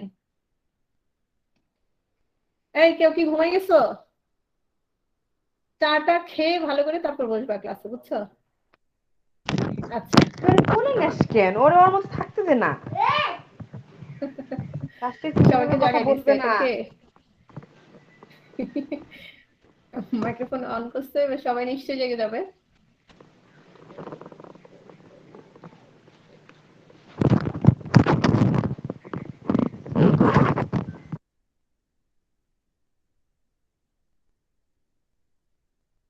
আচ্ছা, তো যেটা বলছিলাম, তাহলে দেখো মধুর এবং জলযান দুটো শব্দেরই উৎপত্তির সাথে আমাদের মিল আছে। তা আমি যেহেতু বলেছিলাম, আচ্ছা আগের পেজ বুঝো নাই আব্দুল্লাহ আল মামুন? আগের পেজ বলতে কোনটায়? এটা অর্থমূলক শ্রেণী বিভাগের এটা? জি ম্যাম। আচ্ছা, এটা হচ্ছে ব্যুৎপত্তিগত অর্থ আর ব্যবহারিক অর্থ। ব্যুৎপত্তিগত অর্থ আর ব্যবহারিক অর্থ এই যে এখন বুঝাচ্ছি, একটু খেয়াল করো। গবেষণা শব্দটা খেয়াল করো মামুন। গবেষণা শব্দটা আসছে গো যোগ এষণা। এখানে গো মানে হচ্ছে গরু, আর এষণা হচ্ছে খোঁজা, মানে হচ্ছে গরু খোঁজা। এটা হচ্ছে তার উৎপত্তিমূলক অর্থ। মামুন খেয়াল করো, তাহলে গবেষণার উৎপত্তিমূলক অর্থ কোনটা? গরু খোঁজা। মানে হচ্ছে ধরো কোরবানির আগের দিন গরু হারাই গেছে আহমেদের, এখন আহমেদের আম্মা ওকে বলতেছে আহমেদ যাও গবেষণা করে এসো। বিষয়টা হচ্ছে এরকম। এখন আসো, আহমেদ কি গবেষণা করতে দৌড়াবে? কিন্তু এটা যেহেতু উৎপত্তিমূলক অর্থ, আমরা ব্যবহারিক অর্থ কি গবেষণা মানে গরু খোঁজা বুঝি? মামুন তুমি বলো, মামুন বলবো, কেউ না। না ম্যাম। আমরা গবেষণা মানে কি বুঝি? রিসার্চ, কোনো কিছু নিয়ে ব্যাপক পর্যালোচনা বুঝি, তাই না? ওটা নিয়ে অনেক গবেষণা করা আর কি, মানে অনেক পর্যালোচনা করা। আচ্ছা, কোনো বিষয় নিয়ে বিশদ অনুসন্ধান, খুব ভালো কথা বলেছে। তাহলে মামুন দেখো, উৎপত্তিমূলক অর্থ হচ্ছে গরু খোঁজা, ব্যবহারিক অর্থ হচ্ছে তোমার বিশদ পর্যালোচনা। তাহলে দেখো তো উৎপত্তিমূলক অর্থের সাথে ব্যবহারিক অর্থের মিল আছে কি নাই? না ম্যাম, নাই। নাই। যেহেতু নাই সেহেতু এটা কি শব্দ? রুড়ি শব্দ। রুড়ি শব্দ। আর যেহেতু মধুর এবং জলযানের সাথে মিল আছে সেহেতু এগুলো কি শব্দ? যৌগিক শব্দ। যৌগিক শব্দ। এই তো বুঝে গেছো, ঝামেলা শেষ। তাহলে হস্তির কি মিল আছে না নাই? হস্ত থেকে আসে, হস্ত মানে হাত। হ্যাঁ, মাইক্রোফোন অফ করো, ইয়াতে লিখো সবাই। হস্ত মানে হাত। তাহলে যেহেতু মিল নাই তাহলে এটা রুড়ি শব্দ, মানে এটা আমরা বুঝি কি হাতি। হাতি মানে একটা প্রাণী। তাহলে এখন আসো কিছু শব্দ দেখি। মূল শব্দটা হচ্ছে গায়ক। গই মানে যে গান করে। তাহলে যে গান করে নিশ্চয় যে নাচে তারা তুমি গায়ক বলো না। তাহলে এটা তোমার মূল শব্দের সাথে কি আছে? মিল আছে। হ্যাঁ, তাহলে এজন্য গায়ক শব্দটা কি শব্দ? গায়ক শব্দটা হচ্ছে যৌগিক শব্দ। পক্ষী মানে পক্ষ যোগ ইন। এই আহমেদ বানান ভুল করবা না। পক্ষী হচ্ছে পক্ষ যোগ ইন, মানে যার পক্ষ বা ডানা আছে। তো আমরা যার ডানা আছে তারে কি বলি বলতো? পাখি বলি। তাহলে এই যে ব্যুৎপত্তিগত অর্থের সাথে পাখি যাকে বুঝায় তার মিল আছে কিনা বলতো? অবশ্যই মিল আছে। মিল যেহেতু আছে তাহলে পক্ষী, তাহলে কি শব্দ? পক্ষী হচ্ছে তোমার কি শব্দ? যৌগিক শব্দ। পিতৃহীন, পিতাহীন মানে যার পিতা নেই। নিশ্চয় যার মাতা নাই তাহলে তুমি পিতৃহীন বলো না, তাহলে যার পিতা নেই তাকেই তুমি পিতৃহীন বলছো, তাহলে এই শব্দটা কি শব্দ? যৌগিক শব্দ। সহজ। মধুর, এটা পড়ে ফেলছি। দহিতা, দহিত্র, দহিত্র শব্দটা আসছে দুহিতা থেকে। দুহিতা মানে হচ্ছে তোমার মেয়ে বা কন্যা। তো দুহিতা যোগ স্ন, এটা প্রত্যয়সাধিত শব্দ, মানে হচ্ছে কন্যার সন্তান, অর্থাৎ কন্যার, তাহলে আমরা কন্যার যে সন্তান থাকে তাকে আমরা বলছি নাতি। তাহলে শব্দটা দেখো তো ঠিকভাবে আসছে কিনা, মানে উৎপত্তি এবং ব্যবহারিক অর্থটা মিল আছে। আচ্ছা, গায়কটা বুঝি নাই। গায়ক, গায়কটা হচ্ছে তোমার সংস্কৃত প্রত্যয়যুক্ত শব্দ। গই, গই হচ্ছে তোমার গান থেকে আসছে, যে গান করে। ওকে। পাঠক, পাঠক আসছে তোমার পঠ থেকে, যে কি করে? যে পাঠ করে। বুঝতে পারছো ফজলে রাব্বি? সেক্ষেত্রে পাঠক শব্দটাও আমাদের কি হবে বলো তো? পাঠক শব্দটাও সেক্ষেত্রে আমাদের কি হবে? পাঠক যৌগিক। যৌগিক শব্দ হবে। হ্যাঁ, ভেরি গুড। তাহলে দেখো, আচ্ছা এখানে পক্ষীটা, পক্ষী হচ্ছে যার পক্ষ আছে। পক্ষ মানে হচ্ছে ডানা, ডানা। তো যার ডানা আছে তাকে আমরা কি বলি? পক্ষী বলি না?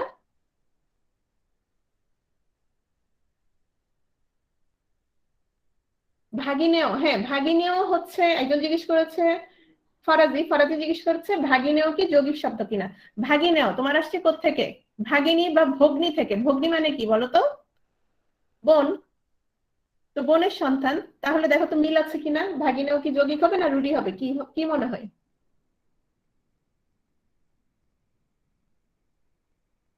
ভাগিনেয় অবশ্যই যৌগিক শব্দ, অবশ্যই যৌগিক শব্দ। এখন আসে চিকামারা। চিকামারা, চিকামারা হচ্ছে দেয়ালের লিখন। একটা সময় সেটা হচ্ছে তোমার ধরো মুক্তিযুদ্ধের আগে, মুক্তিযুদ্ধের আগে তোমার দেয়াল লিখন যেটা হতো সেটা হচ্ছে পাকিস্তানিদেরকে, পাকিস্তানি যখন দেয়ালে পাকিস্তানিদের বিরুদ্ধে লিখা হতো, খেয়াল করো সবাই, পাকিস্তানিদের বিরুদ্ধে যখন লিখা হতো, বিশেষ করে ঢাকা ভার্সিটির ছেলেরা যখন লিখতো দেয়াল লিখন, তখন ওরা কি করতো, তোমার পাকিস্তানিরা তো এগুলো দেখলে ওদেরকে ধরে নিয়ে যাবে, সেহেতু তারা কি করতো, বিশাল বড় বড় গাছের কতগুলো ঝাড় নিত, সেগুলো দিয়ে তোমার আলকাতরা দিয়ে দেয়ালে লিখতো। তো যখন পাকিস্তানিরা কেউ চলে আসতো ওরা কি করতো, জোরে জোরে তোমার ঝোপ ঝাড়ের মধ্যে পিটাইতে থাকতো। তখন পাকিস্তানিরা বলতো তোমরা কি করছো? তখন তারা বলতো যে আমরা চিকা দৌড়াচ্ছি, কারণ তোমার তখন হলগুলো ছিল একতলা এবং সেখানে চিকার উপদ্রব অনেক বেশি ছিল, যার কারণে দেখা যেত তারা বুঝতে পারতো না যে আসলে কি করছে। তো সেখান থেকেই তোমার চিকা মারার উৎপত্তি। আবার অনেক তোমার, তুমি যদি দেখো, অভিধান দেখো, সেখানেও তোমার আছে চিকা।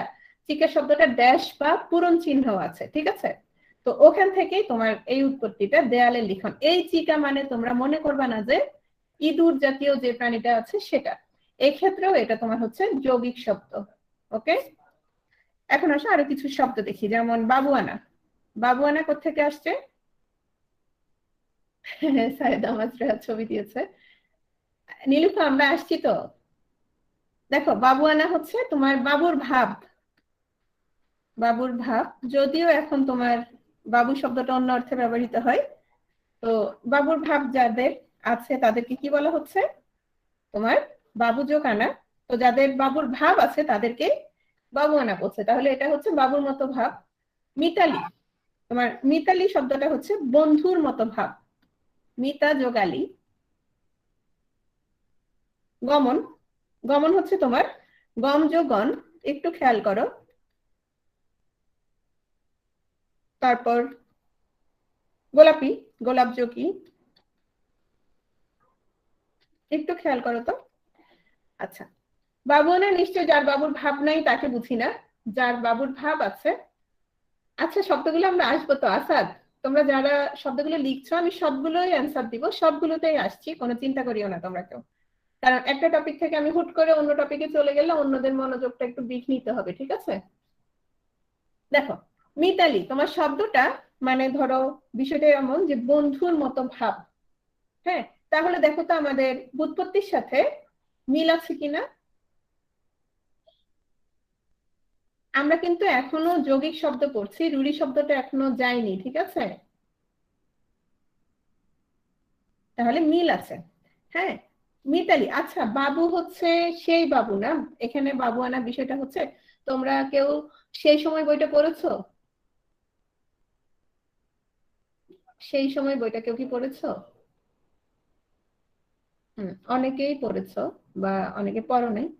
তো একটা সময় যেটা হতো, ধরো, হ্যাঁ বাবু সমাজ, হ্যাঁ বাবু সমাজ, কলকাতার বাবু সমাজ, একটা সময় যারা ধরো একটু জমিদার গোত্রীয় বা ওই ধরনের, তারা দেখা যেত তাদেরকে বলা হতো বাবু সাহেব। কেন, এখনো বাংলা সিনেমায় তোমরা দেখার কথা, যারা সিনেমা দেখো বাংলা সিনেমা, অনেক বলতো কি অমুক বাবু অথবা বাবু সাহেব আসছে। হ্যাঁ, এখানে এই যে যারা জমিদারের বাচ্চা, একজন লিখছে জমিদারের বাচ্চা, এই জমিদারের বাচ্চাগুলোকেই মূলত বাবু সাহেব বলা হতো। এবং এরা দেখা যেত খুব পরিপাটি ছিল, টাকা পয়সাওয়ালা ছিল, এবং মোটামুটি এদেরকে সবাই দেখো না এখনো ওই যে, হ্যাঁ বিলাতি পাড়ার, আচ্ছা অনেকেই বলছে চৌধুরী সাহেব।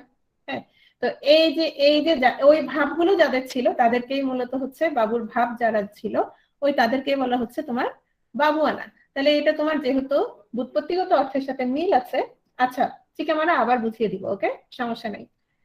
যেহেতু ব্যুৎপত্তিগত অর্থের সাথে মিল আছে, সেহেতু এটা হচ্ছে তোমার যৌগিক শব্দ। মিতালি হচ্ছে বন্ধুর ভাব, সেক্ষেত্রে সেটাও তোমার যৌগিক শব্দ।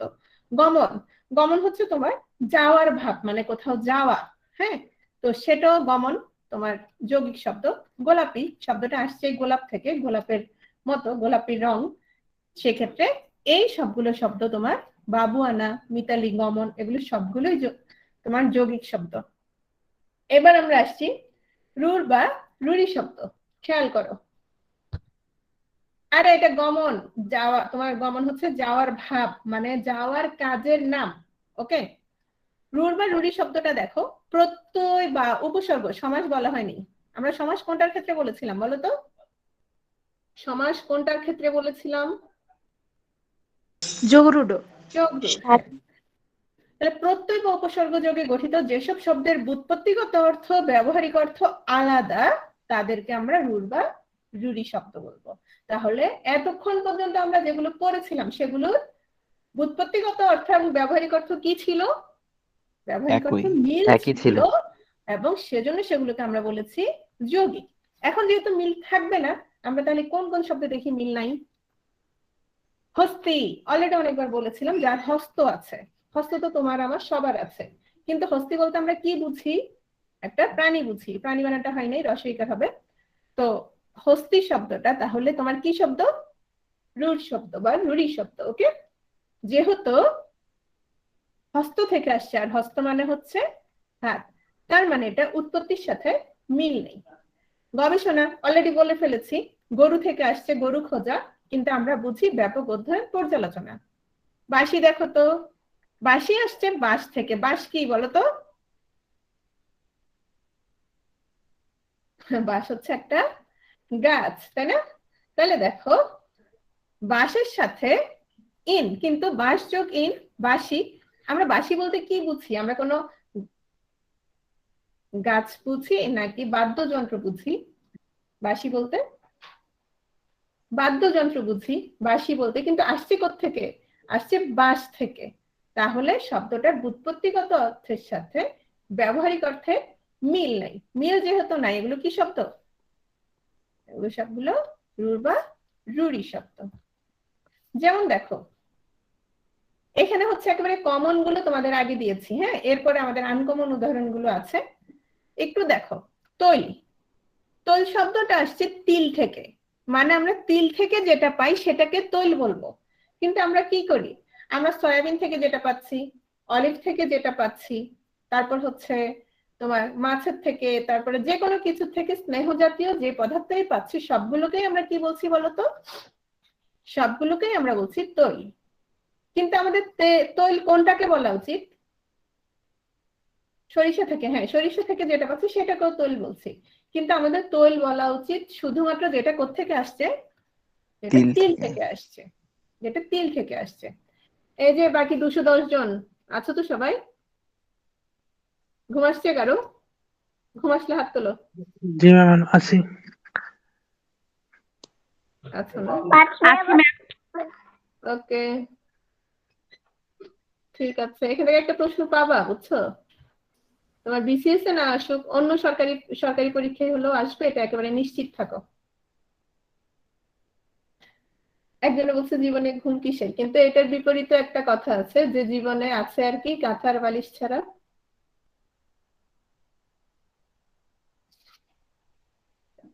তেল আর তোলের মধ্যে পার্থক্য কি? তেল আর তোলের মধ্যে পার্থক্য নাই, এটা হচ্ছে তোমার তৎসম থেকে তদ্ভব, অর্থাৎ ভাষার রূপান্তরের ক্ষেত্রে। যেমন চন্দ্র আর চাঁদ, এ দুটোর মধ্যে কি কোনো পার্থক্য আছে? চন্দ্র আর চাঁদের মধ্যে নাই। ওইরকম দেখো, যেমন ষণ্ড সার, পার্থক্য নাই, তাই না? বাংলা কই কঠিন? সুমাইয়া তানহা, এই তোমার আমার নাম তোমার, আর তুমি এখন বলতেছো বাংলা কঠিন। দেখো, তাহলে তৈল শব্দটা তোমার আসছে তিল থেকে। তিল থেকে তৈরি স্নেহ পদার্থ, কিন্তু আমরা সবগুলোর এই তেল বলি। বিশেষ করে আমরা কাউরে যখন খুব প্রশংসা করি সেটাকে আমরা কি বলি বলতো? সেটারও আমরা তেল বলি, তাই না? তো প্রবীণ আসছে কোত্থেকে দেখো, প্রবীণ মানে হচ্ছে প্রযোগ বিনা, মানে প্রকৃষ্ট রূপে যিনি বিনা বাজায়। কিন্তু আমরা প্রবীণ মানে কি বুঝি? অভিজ্ঞ বয়স্ক ব্যক্তি বুঝি। তাহলে দেখা যাচ্ছে উৎপত্তিমূলক শব্দের সাথে তোমার ব্যবহারিক অর্থে মিল নাই। সন্দেশ, একটু খেয়াল করো, সন্দেশ মানে অর্থ হচ্ছে তোমার সংবাদ, কিন্তু কালক্রমে সন্দেশ মানে কি হয়ে গেছে জানো? মিষ্টান্ন বিশেষ। এটার কারণ কি শুনো? এটার কারণ হচ্ছে একটা সময় মানুষ যখন তোমার কোনো সংবাদ নিয়ে যেত, যেমন ধরো আমাদের 42-তে অনেকের বিসিএস হয়ে গেছে, তখন ওরা যখন আমাদের বাসায় আসছে সবাই দেখা গেছে মিষ্টি নিয়ে আসছে। তো মানুষ যখন এক বাড়ি থেকে আরেক বাড়িতে সংবাদ দিতে যেত, যখন এরকম ইমেল ছিল না, তোমার এত চ্যাট ছিল না, এত ইজি ছিল না কোনো সংবাদ দিয়ে দেওয়া, তো তখন কি করতো? তখন তোমার একবারে মিষ্টি টিষ্টি নিয়ে যাইতো, সন্দেশ নিয়ে যাইতো তখন। তো সরি, তখন সন্দেশ মানে ছিল সংবাদ, কিন্তু এই সংবাদ নিয়ে সংবাদ যখন দিতে যাইতো তখন নিয়ে যাইতো কি? মিষ্টি। তো যেটা হয়েছে সেটা হচ্ছে তোমার কালক্রমে ওই সন্দেশ সংবাদ শব্দটাই হয়ে গেছে কি? মিষ্টান্ন বিশেষ। কিন্তু সন্দেশ শব্দের অর্থ হচ্ছে সংবাদ, এরপরে তোমার হচ্ছে এটা হয়ে গেছে মিষ্টান্ন বিশেষে। তাহলে দেখো তো, হ্যাঁ হ্যাঁ, তেলের উৎপত্তি তিল থেকে তৈরি। হ্যাঁ ফজলে রাব্বি, তেল আসছে তিল থেকে, কিন্তু আমরা তেল বলতে আমরা তোমার সরিষার থেকে যেটা পাই সেটাকেও তেল বুঝি, সয়াবিন থেকে যেটা পাই সেটাকেও তেল বুঝি। তাহলে দেখো, আসছে তিল থেকে, কিন্তু আমরা সরিষার তেলকেও বলছি তেল, সরিষা থেকে যেটা পাচ্ছি সেটাকেও তেল বলছি। তো দেখো, সন্দেশ শব্দটা অর্থ ছিল সংবাদ, কিন্তু ওটা আমরা এখন কি বুঝি? মিষ্টান্ন বিশেষ বুঝি। তাও সব মিষ্টিকে বুঝি না, যে কোনো একটা নির্দিষ্ট মিষ্টিকে আমরা সন্দেশ বলি। তাহলে দেখা যাচ্ছে এটার উৎপত্তির সাথে, হ্যাঁ চিকা মারার মতো, উৎপত্তির সাথে কিসের মিল নাই? উৎপত্তির সাথে তোমার কিসের মিল নাই? ব্যবহারিক অর্থের মিল নাই। এবং মিল যেহেতু নাই, সেক্ষেত্রে এটাকে আমরা বলছি কি? আমরা বলছি রূঢ় শব্দ। ওকে, এখন আসো, তোমরা আরো যারা প্রশ্ন করেছিলে দেখো একটু। হরিণ, এগুলো বিশেষ করে খুব কমন কেন? এখানে তৈল, প্রবীণ, সন্দেশ, এই শব্দগুলো তোমার 9-10 বইতে আছে, এগুলো খুব কমন শব্দ। এখানে কিছু শব্দ আছে, এগুলো একটু খেয়াল করো সবাই। যেমন হরিণ, হরিণটা একটু খেয়াল করো। হরিণের ব্যুৎপত্তিগত অর্থ হচ্ছে তোমার যে হরণ করে। হ্যাঁ, কিন্তু যে হরণ করে এটাকে আমরা কি বুঝি বলতো? আমরা কি হরিণ বলতে কি বুঝি?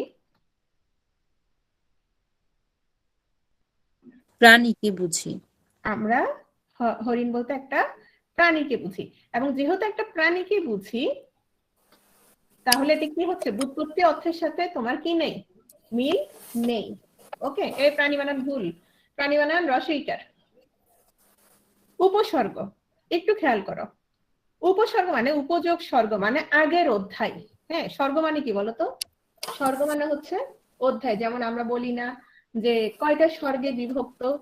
হ্যাঁ, যে কোন একটা ধরো মহাকাব্য, যে মহাকাব্য কয়টা স্বর্গে বিভক্ত, তখন আমরা বলি যে স্বর্গ হচ্ছে তাহলে উপসর্গ। উপসর্গ হচ্ছে তোমার আগের বা পূর্বের অধ্যায়, কি বলি? পূর্বের অধ্যায়। কিন্তু উপসর্গ মানে আমরা কি বুঝি বলতো? তোমার কাছে যখন কোনো রোগী আসে বা তুমি যখন কোনো ডাক্তারের কাছে যাও, তখন ওটা আমরা বুঝি যে রোগের লক্ষণ বুঝি, তাই না? তাহলে দেখা যাচ্ছে এটা ব্যবহারিক অর্থের সাথে তোমার মিল নেই। একইভাবে গবাক্ষ, এটা আসছে কিসের থেকে? গোযোগ অক্ষ, মানে কি বলতো? গরুর চোখ, গরুর চোখ। কিন্তু আমরা গবাক্ষ মানে কি বুঝি? কে বলতে পারবেন? জানালা। জানালা, ভেরি গুড। গবাক্ষ হচ্ছে জানালা। একইভাবে স্নাতক। আচ্ছা, স্নান মানে কি? স্নান মানে গোসল করা। গোসল গোসল। করা। স্নান মানে হচ্ছে গোসল। তাহলে স্নাত, স্নাত মানে যে কি করেছে? গোসল করেছে, অর্থাৎ স্নানকারী। হ্যাঁ, স্নানকারী। কিন্তু স্নাতক বলতে কি আমরা স্নানকারী বুঝি, নাকি আমরা যারা ব্যাচেলর ডিগ্রি প্রাপ্ত তাদেরকে বুঝি? যারা ব্যাচেলর ডিগ্রি প্রাপ্ত তাদেরকে বুঝি, তাই না? তারপর দেখো পাঞ্জাবি। ছেলেদের প্রিয় পোশাক অনেকের। তো পাঞ্জাবি বলতে আমরা কি বুঝি? আমরা মূলত যারা পাঞ্জাবের অধিবাসী, মূলত সেটা হওয়া উচিত, কিন্তু পাঞ্জাবের অধিবাসীকে না বুঝি, আমরা কি বুঝি? আমরা একটা পোশাক বুঝি। আচ্ছা, তাহলে এখন দেখো তো এই শব্দগুলোর একটারও তোমার উৎপত্তির সাথে মিল আছে কিনা? মিল যেহেতু নাই, সেহেতু এগুলো সবগুলো রূঢ় বা রূঢ়ি শব্দ।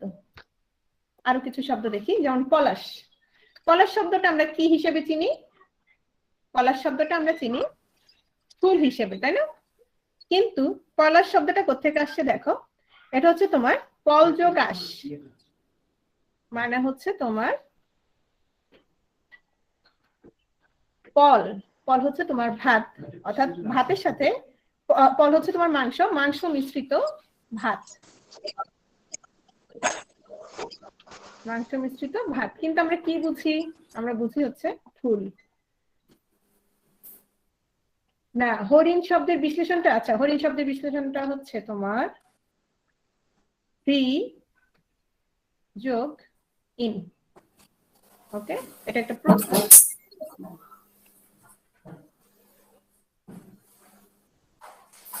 জুবাইদুল ইসলাম, ওকে। এখন আসো, পল যোগ আশ মানে মাংস মিশ্রিত ভাত, কিন্তু আমরা বুঝি ফুল। একইভাবে জ্যাঠামি, আচ্ছা কোত্থেকে আসছে শব্দটা? জ্যাঠা থেকে আসছে, তাই না? জ্যাঠা যোগ আমি। আচ্ছা, এটা যেহেতু জ্যাঠা থেকে আসছে, কিন্তু জ্যাঠার মতো কাজ করা বুঝাই, কিন্তু আমরা বুঝি কি বলতো? আমরা বুঝি পণ্ডিতি করা, তাই না? আমরা বুঝি যে পণ্ডিতি করা, অর্থাৎ চাপল্য বা চঞ্চল, মানে খুব অস্থির হলে যেটা হয়। লাবণ্য, লাবণ্য কোত্থেকে আসছে? এই সবাই মাইক্রোফোন অফ করো। লাবণ্য তোমার আসছে লবণ থেকে। কোত্থেকে আসছে?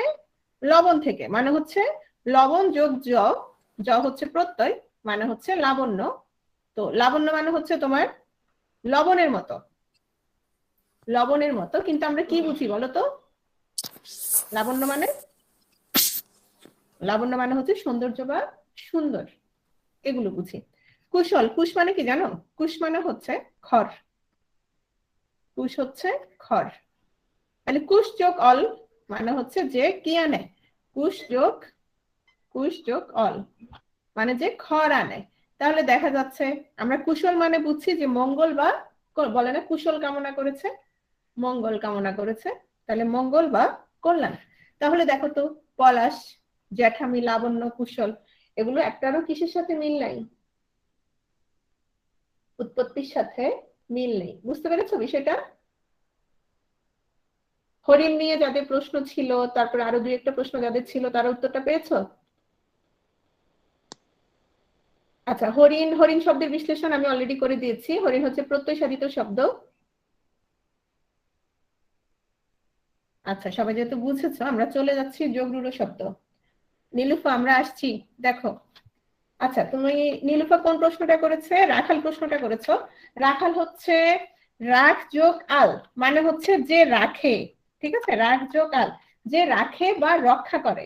তাহলে যে রাখে বা রক্ষা করে, তাহলে দেখো তো রাখাল, যে রাখ যোগ আল হবে, তাহলে যে রাখে বা রক্ষা করে। হ্যাঁ, যে রাখে বা রক্ষা করে। তাহলে বলো তো এটার ব্যুৎপত্তিগত অর্থের সাথে মিল আছে না নাই? মূল অর্থ হচ্ছে এটা, যে রাখে বা রক্ষা করে। কুশ মানে হচ্ছে খড়। এই মোহাম্মদ জাহিদ, মিল আছে, মিল আছে। রাখাল কি করে? তুমি যখন রাখালকে দায়িত্ব দিবে গরু বা ছাগল দেখার জন্য, সে কি করে? সে রাখে না বা রক্ষা করে না। তাহলে এটার সাথে কি আছে? রাখালের সাথে ব্যুৎপত্তিগত অর্থের কি আছে? মিল আছে। মিল যেহেতু আছে, রাখাল তাহলে কি শব্দ হবে? রাখাল হচ্ছে যৌগিক শব্দ। ওকে, আচ্ছা, যে শব্দগুলো তোমরা আরেকবার এক্সপ্লেন করতে বলেছো আমি একটু পরে করছি। ওকে, যোগরূঢ় শব্দটা দেখো। সমাস নিষ্পন্ন, প্রথমেই বলেছি সমাস নিষ্পন্ন যে সকল শব্দ, একটু খেয়াল করো, সম্পূর্ণভাবে সমস্যমান পদসমূহের অনুগামী না হয়ে কোনো বিশিষ্ট অর্থ গ্রহণ করে। একটা জিনিস খেয়াল করো, যেমন আমরা যখন নীল আকাশ পড়েছি তখন ওটার ব্যাস বাক্য কি ছিল বলো তো? নীল আকাশ। নীল যে আকাশ, এই যে নীল যে আকাশ, সেটাকে আমরা কি বলবো? এই যে নীল যে আকাশ, এই প্রত্যেকটা পদকে আমরা কি বলবো? সমস্যমান পদ বলবো। নীল যে আকাশ, এগুলোকে বলবো আমরা সমস্যমান পদ। তো শব্দটা সমাস নিষ্পন্ন হবে, কিন্তু অর্থটা তোমার সম্পূর্ণরূপে ওই পদগুলোর মতো হবে না। যেমন দেখো, পঙ্কজ, পঙ্কে জন্মে যা। পঙ্ক মানে কি? কাদা। কাদা। এখন কাদাতে তো তোমার খালি পদ্ম ফুল জন্মে না, কাদাতে তোমার শৈবাল, শালুক, এরকম অনেক কিছুই জন্মে। কিন্তু আমরা কি বুঝি দেখো তো? পঙ্কে জন্মে যা আমরা বুঝি যে তোমার পদ্ম ফুল। ওকে, তাহলে যেটা পঙ্কে জন্মে সেটাকে আমরা বলছি পদ্ম ফুল। হ্যাঁ, কিন্তু তোমার পঙ্কে কিন্তু অনেক কিছুই জন্মে। তাহলে যে কোনো একটা, অর্থাৎ সম্পূর্ণরূপে কিসের অনুগামী হয় নাই? ব্যাস বাক্যের অনুগামী হয় নাই। এজন্য পঙ্কজ কি শব্দ? যোগরূঢ় শব্দ। যেমন রাজপুত, রাজার পুত্র, কিন্তু আমরা রাজপুত বলতে কি বুঝি? ভারতের একটি জাতি। মহাযাত্রা, মহা সমারোহে যাত্রা। এই যে পোলাপান যেগুলো আছে, এগুলো কি করে? যখন গার্লফ্রেন্ডের সাথে দেখা করতে যায়, একেবারে তোমার পারফিউম মেরে পাঞ্জাবি পরে তারপর যাচ্ছে, মহা সমারোহে যাত্রা করছে। কিন্তু সেটা আমরা কোন অর্থে বুঝি? আমরা মৃত্যু অর্থে বুঝি, তাই না? উল্টো, পুরো উল্টা। কোথায় গার্লফ্রেন্ডের সাথে দেখা যাইতেছে আর কোথায় মৃত্যু। তাহলে দেখা যাচ্ছে এই শব্দটা হচ্ছে তোমার যোগরূঢ় শব্দ। জলধি, জল ধারণ করে যা, এমন। এখন তোমার জল ধারণ কোন জিনিসটা না করে? তোমার টয়লেটে যে তোমার কি আছে? বালতি আছে, মগ আছে, তোমার বেসিনে আছে, তারপরে কোথায় আছে? তোমার টেবিলে আছে। তো সবকিছুই তো তোমার কি করছে? জল ধারণ করছে। হ্যাঁ আহমেদ মাসুম, আমি বলি নাই তুমি বলার জন্য। দেখা যাচ্ছে জল ধারণ অনেক কিছুই করছে, কিন্তু আমরা বুঝছি জলধি মানে শুধুমাত্র সাগর বুঝি, এবং এই জন্য এগুলো হচ্ছে তোমার যোগরূঢ় শব্দ। এখন আসো জলদ। দেখো, জলদ মানে কি জানো? জল দেয় যে। এখন জল অনেকেই দিচ্ছে, তুমি ট্যাপ ছাড়লেই তোমার জল পাচ্ছ, পানি পাচ্ছ। জলদ মানে হচ্ছে আমরা বুঝি মেঘ। তাহলে অনেকগুলো অর্থ থেকে আমরা কোনটা বুঝি? আমরা বুঝি মেঘ। এজন্য জলদ হচ্ছে তোমার যোগরূঢ় শব্দ। যোগরূঢ় শব্দ হওয়ার সর্বপ্রথম শর্ত হচ্ছে শব্দটা কি হবে? সমাস নিষ্পন্ন হবে। বলদ, বল দেয় যে। এখন বল যেটা দেয় সেটারে তুমি কি বলবা? সেটারে তুমি বলবা যে মেশিন। বল দেয় যা, কিন্তু বলদ বলতে আমরা কি বুঝি? বলদ বলতে আমরা কি বুঝি? এই বোকা বুঝি না, মোটেও না। এটা তো আমরা বলদ, আমরা বোকা ইচ্ছা করে বলি। বলদ মানে এই যে গরুর তোমার পুরুষলিঙ্গটাকে আমরা কি বুঝি? বলদ, তাই না? হ্যাঁ, বলদ মানে আমরা একটা প্রাণী বুঝি। সরোজ, সরোজ মানে কি বলতো? সরোজ হচ্ছে তোমার সরোবরে, সরোবরে জন্মে যা। সরোবর মানে কি বলতো? সাগর। না, সরোবর মানে সাগর না। সরোবর মানে পুকুর। হ্যাঁ, নিরুফা। সরোবর মানে হচ্ছে না, ঝর্ণা না। নির্ঝর মানে ঝর্ণা। সরোবর হচ্ছে পুকুর, পুকুরে যেটা জন্মে। পুকুরে অনেক কিছুই জন্মে, কিন্তু সরোবরে জন্মে যা বলতে আমরা শুধুমাত্র কোনটা বুঝি? আমরা শুধুমাত্র তোমার কোনটা বুঝি বলো? পদ্মকে বুঝি। পদ্মকে বুঝি। Very good. তাহলে আমরা পদ্ম দুটো পেলাম, সেটা হচ্ছে পঙ্কজ, আর এটা কি পেলাম? সরোজ। এই দুটোই শব্দই তোমার সমাসসাধিত। একইভাবে দুটো শব্দই তোমার কি? যোগরূঢ়। ওকে। উদ্ভিদ, উদ্ভিদ মানে কি বলতো? যেটা মাটি ভেদ করে উঠে। হ্যাঁ, ভেদ মাটি করে উঠে। ভেদ করে যেটা উঠে। তো মাটি যেহেতু ভেদ করে উঠে, এখন মাটি ভেদ করে কি শুধু গাছ উঠে? মাটি ভেদ করে কিন্তু অনেক কিছুই উঠে। তোমার কেঁচো মাটির নিচ থেকে উঠে কিনা বলো তো? কেঁচো মাটির নিচ থেকে উঠে, কিন্তু আমরা শুধুমাত্র কোনটা বুঝি? আমরা শুধুমাত্র বৃক্ষকে বুঝি। তাহলে এজন্য উদ্ভিদ হচ্ছে তোমার যোগরূঢ় শব্দ। বেতার, বেতার মানে হচ্ছে তোমার যেটার কোনো কি নাই, তার নাই, কিন্তু আমরা বুঝি একটা বাদ্যযন্ত্র, এজন্য এই শব্দটা তোমার যোগরূঢ় শব্দ। সুহৃদ মানে কি বলতো? সুন্দর হৃদয় যার, সুন্দর হৃদয় যার, কিন্তু সুহৃদ মানে আমরা বুঝি বন্ধু, এবং এই কারণে এটা যোগরূঢ় শব্দ। অচল, যেটা কি হয় না, যা নড়াচড়া করে না বা যা চলে না, কিন্তু অচলের প্রতিশব্দ কি বলতো? অচল মানে আমরা কি বুঝি? অচল মানে আমরা বুঝি পাহাড় বা পর্বত, কিন্তু অচল শব্দটা তোমার যা নাড়াচড়া করে না। তো যা নড়াচড়া করে না, তোমার পাহাড়, সরি, তোমার কোন জড় পদার্থ কি নড়াচড়া করে বলতো? কোন জড় পদার্থই নড়াচড়া করে না, তাই না? কিন্তু আমরা বুঝি শুধু পর্বতকেই আমরা বুঝি অচল। আদিত্য মানে কি? আদিত্য, সূর্য। হ্যাঁ, সূর্য বুঝি, কিন্তু আমরা যদি শব্দটা বিশ্লেষণ করি তাহলে হচ্ছে অদিতির পুত্র, অদিতির পুত্র বা সব দেবতাকে আমরা বুঝতে পারি। হ্যাঁ, কিন্তু আদিত্য বলতে আমরা বুঝি সূর্য। তো এটা যোগরূঢ় শব্দ। অসুখ মানে কি?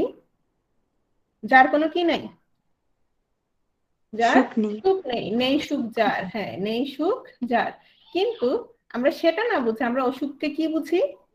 অসুখ মানে আমরা বুঝি রোগ, এজন্য এটা যোগরূঢ় শব্দ। জলধর, একই ভাবে আমরা জলধর কোনটার কথা বলতে পারি বলতো? মনে আছে? একদম প্রথমেই পড়েছিলাম জলদ, জল দেয় যা। জলদ আর জলধর দুটো অর্থই কি? দুটো অর্থই হচ্ছে মেঘ। তো জলধর মানে যেটাকে কি, জলকে যে ধরে রাখে। তো জলকে তো অনেক কিছুই ধরে রাখে, তুমি এই যে ফ্লাস্কে করে পানি নিয়ে যাও বা যে কোনো কিছুতে যখন বোতলে করে পানি নিয়ে যাও, সেটাও জলধর। কিন্তু আমরা জলধর বলতে শুধুমাত্র মেঘকে বোঝাচ্ছি, এজন্য এটি যোগরূঢ় শব্দ। একইভাবে তুরঙ্গম, তুরঙ্গম মানে হচ্ছে যে জোরে দৌড়ায়, অর্থাৎ যে বেগে গমন করে। কিন্তু বেগে তো তুমি যদি এখন তোমার ছিনতাইকারী ধরে বা কেউ যখন ধরবে, অথবা যখন তোমার টয়লেটে যেতে হবে দ্রুত, তুমি কি করো? তুমি জোরে দৌড়াও। কিন্তু তুরঙ্গম বলতে হচ্ছে বুঝাচ্ছে ঘোড়া। তাহলে এই সব শব্দগুলো হচ্ছে যোগরূঢ় শব্দ। আচ্ছা, আর একটু বুঝে নেই না?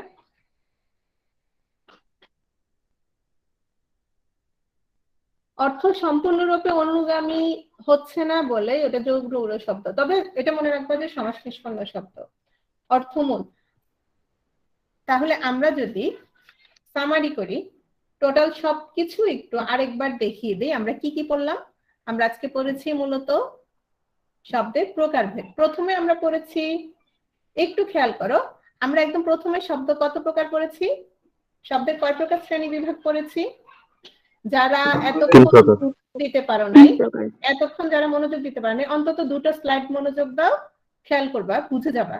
আমরা শব্দের 3 প্রকার শ্রেণী বিভাগ পেয়েছি। একটা হচ্ছে গঠনমূলক, আরেকটা হচ্ছে অর্থমূলক, আরেকটা হচ্ছে তোমার উৎসমূলক। উৎপত্তি। হ্যাঁ, উৎস বা উৎপত্তি দুটো একই কথা। গঠনমূলক আমরা কয় প্রকার পেয়েছি? 2 প্রকার। অর্থমূলক আমরা কত প্রকার পেয়েছি? 3 প্রকার। উৎপত্তিমূলক পেয়েছি আমরা 5 প্রকার। এবং আমরা খুব সহজে মনে রেখেছি গদ্য অতি উপরে। তাহলে আমরা এখান থেকে 3-4টা কি পেয়ে গেলাম? মাইক্রোফোনটা সবাই অফ করে রাখো। আমরা এখান থেকে 3-4টা প্রশ্ন উত্তর পেয়ে গেছি অলরেডি। ওকে, এরপর আমরা গঠনমূলক যে 2 প্রকার পড়েছি, সেই 2 প্রকার ছিল মৌলিক এবং সাধিত। যেটা ভাঙতে পারবো, যেটা ভাঙতে পারবো সেটা সাধিত, যেটা ভাঙতে পারবো না সেটা ছিল মৌলিক। তাহলে আমরা সাধিত শব্দকে যদি ভাঙি আমরা কি পাবো? আমরা মৌলিক শব্দ পাবো। এই মৌলিক শব্দগুলো বিভিন্ন ব্যাকরণ সিদ্ধ প্রক্রিয়ায় সমাস হোক উপসর্গ হোক কিংবা প্রত্যয় হোক, এগুলোর মাধ্যমে কিসে পরিণত হচ্ছে? সাধিত শব্দে পরিণত হচ্ছে। ওকে, অর্থমূলক পেয়েছি 3 প্রকার। অর্থমূলক গুলো কি কি ছিল সবাই খেয়াল করো। যৌগিক ছিল, রূঢ় ছিল, সরি যোগরূঢ় ছিল, তাই তো? যৌগিক, রূঢ়, যোগরূঢ়। যৌগিক কোন? উৎপত্তির সাথে কিসের মিল আছে? ব্যবহারিক অর্থে মিল আছে। হ্যাঁ, আর রূঢ় ছিল কি? নাই, মিল নাই। নাই। যোগরূঢ় ছিল সমাস নিষ্পন্ন শব্দ ছিল, এবং আমরা দেখেছি তোমার যে কোনো একটা অর্থ গ্রহণ করে। ঠিক আছে, মানে হচ্ছে তোমার ব্যাসবাক্য যেটা সম্পূর্ণরূপে সেটা হয়তো অনুগামী হচ্ছে না, যে কোনো একটা অর্থ গ্রহণ করছে। তোমার একেবারে যে অর্থ গ্রহণ করছে না তা তো না, সে যে কোনো একটা গ্রহণ করছে। যেমন তোমার মাটি থেকে অনেকেই উঠে, তো সে একটা অর্থ গ্রহণ করেছে, সেটা হচ্ছে কোনটা? বৃক্ষ। যেমন উদ্ভিদ, উদ্ভিদটা কি ছিল? উদ্ভিদটা কোন শব্দ ছিল? রুরি। না, যোগরূঢ়। যোগরূঢ় শব্দ ছিল। তাহলে এখন আমাকে বলো, কিছু প্রশ্নের উত্তর দাও। সেটা হচ্ছে লাবণ্য। ম্যাম একটা কোশ্চেন ছিল। হ্যাঁ, কোশ্চেন গুলো নিচ্ছি, একটু শেষ করে দিচ্ছি আমি, তারপরে নিচ্ছি। লাবণ্য বলো। রুড়ি। লিখবা, কেউ বলবা না। রুরি। রুড়ি। তুমি মনে মনে ঠিক করবা যে এটা কোত্থেকে আসছে। আসছে কোত্থেকে? লবণ থেকে। যেহেতু লবণ থেকে আসছে, ব্যুৎপত্তিগত অর্থের সাথে মিল নাই, আর মিল না থাকলে এটা কি শব্দ? রুড়ি শব্দ। Very good. তারপর বলতো মধুর। যৌগিক। মধুর কি ছিল? যৌগিক। যৌগিক। মধুর ছিল যৌগিক। আচ্ছা, একজন একটা প্রশ্ন করেছে, আচ্ছা প্রশ্নগুলো নিচ্ছি আমি। মধুর হচ্ছে যৌগিক। বেতার কি ছিল বলতো? যোগরূঢ়। যোগরূঢ়। যোগরূঢ় ছিল। কেন? কারণ বেতার মানে হচ্ছে যারই নাই, যার তার নাই। কিন্তু আমরা বেতার মানে কি বুঝি? বাদ্যযন্ত্র। তাহলে এটা যোগরূঢ় শব্দ। তারপর একজন বলেছিল, আচ্ছা বো, বো কোন জাতীয় শব্দ বলো তো? ছেলেরা খুশি হয়ে গেছে, তাই না? এই ছেলেরা, তোমরা খুশি হয়ে গেছো না? বো বিষয়টা এমন, মানে বো যতদিন নাই ততদিন খুশি লাগে বোর কথা শুনতে। এরপর হচ্ছে তোমার বো ধরো চলে আসছে, এরপর আর খুশি নেই, তাই না? আচ্ছা, সবাই বলছে স্পিকারটা অফ রাখো। হ্যাঁ, স্পিকারটা অফ রাখো। ওকে,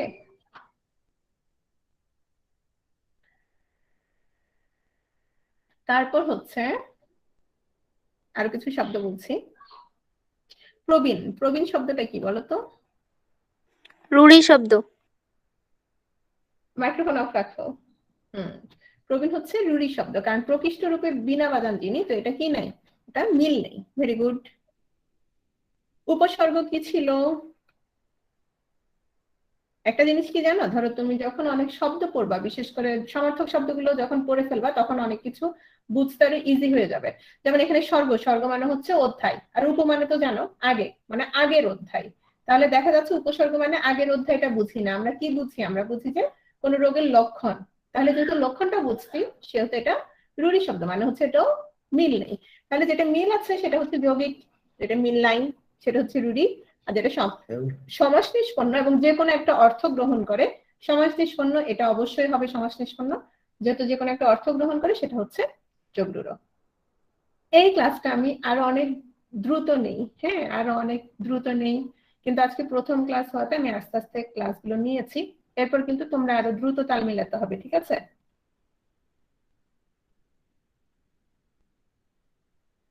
না এভাবে, আচ্ছা নাদিয়া, এভাবে বলা যাবে না। আংশিক মিল থাকলে যোগরূঢ়, কোনো মিল না থাকলে রুড়ি, না এভাবে বলা যাবে না, বলছি না আগে তোমার সব।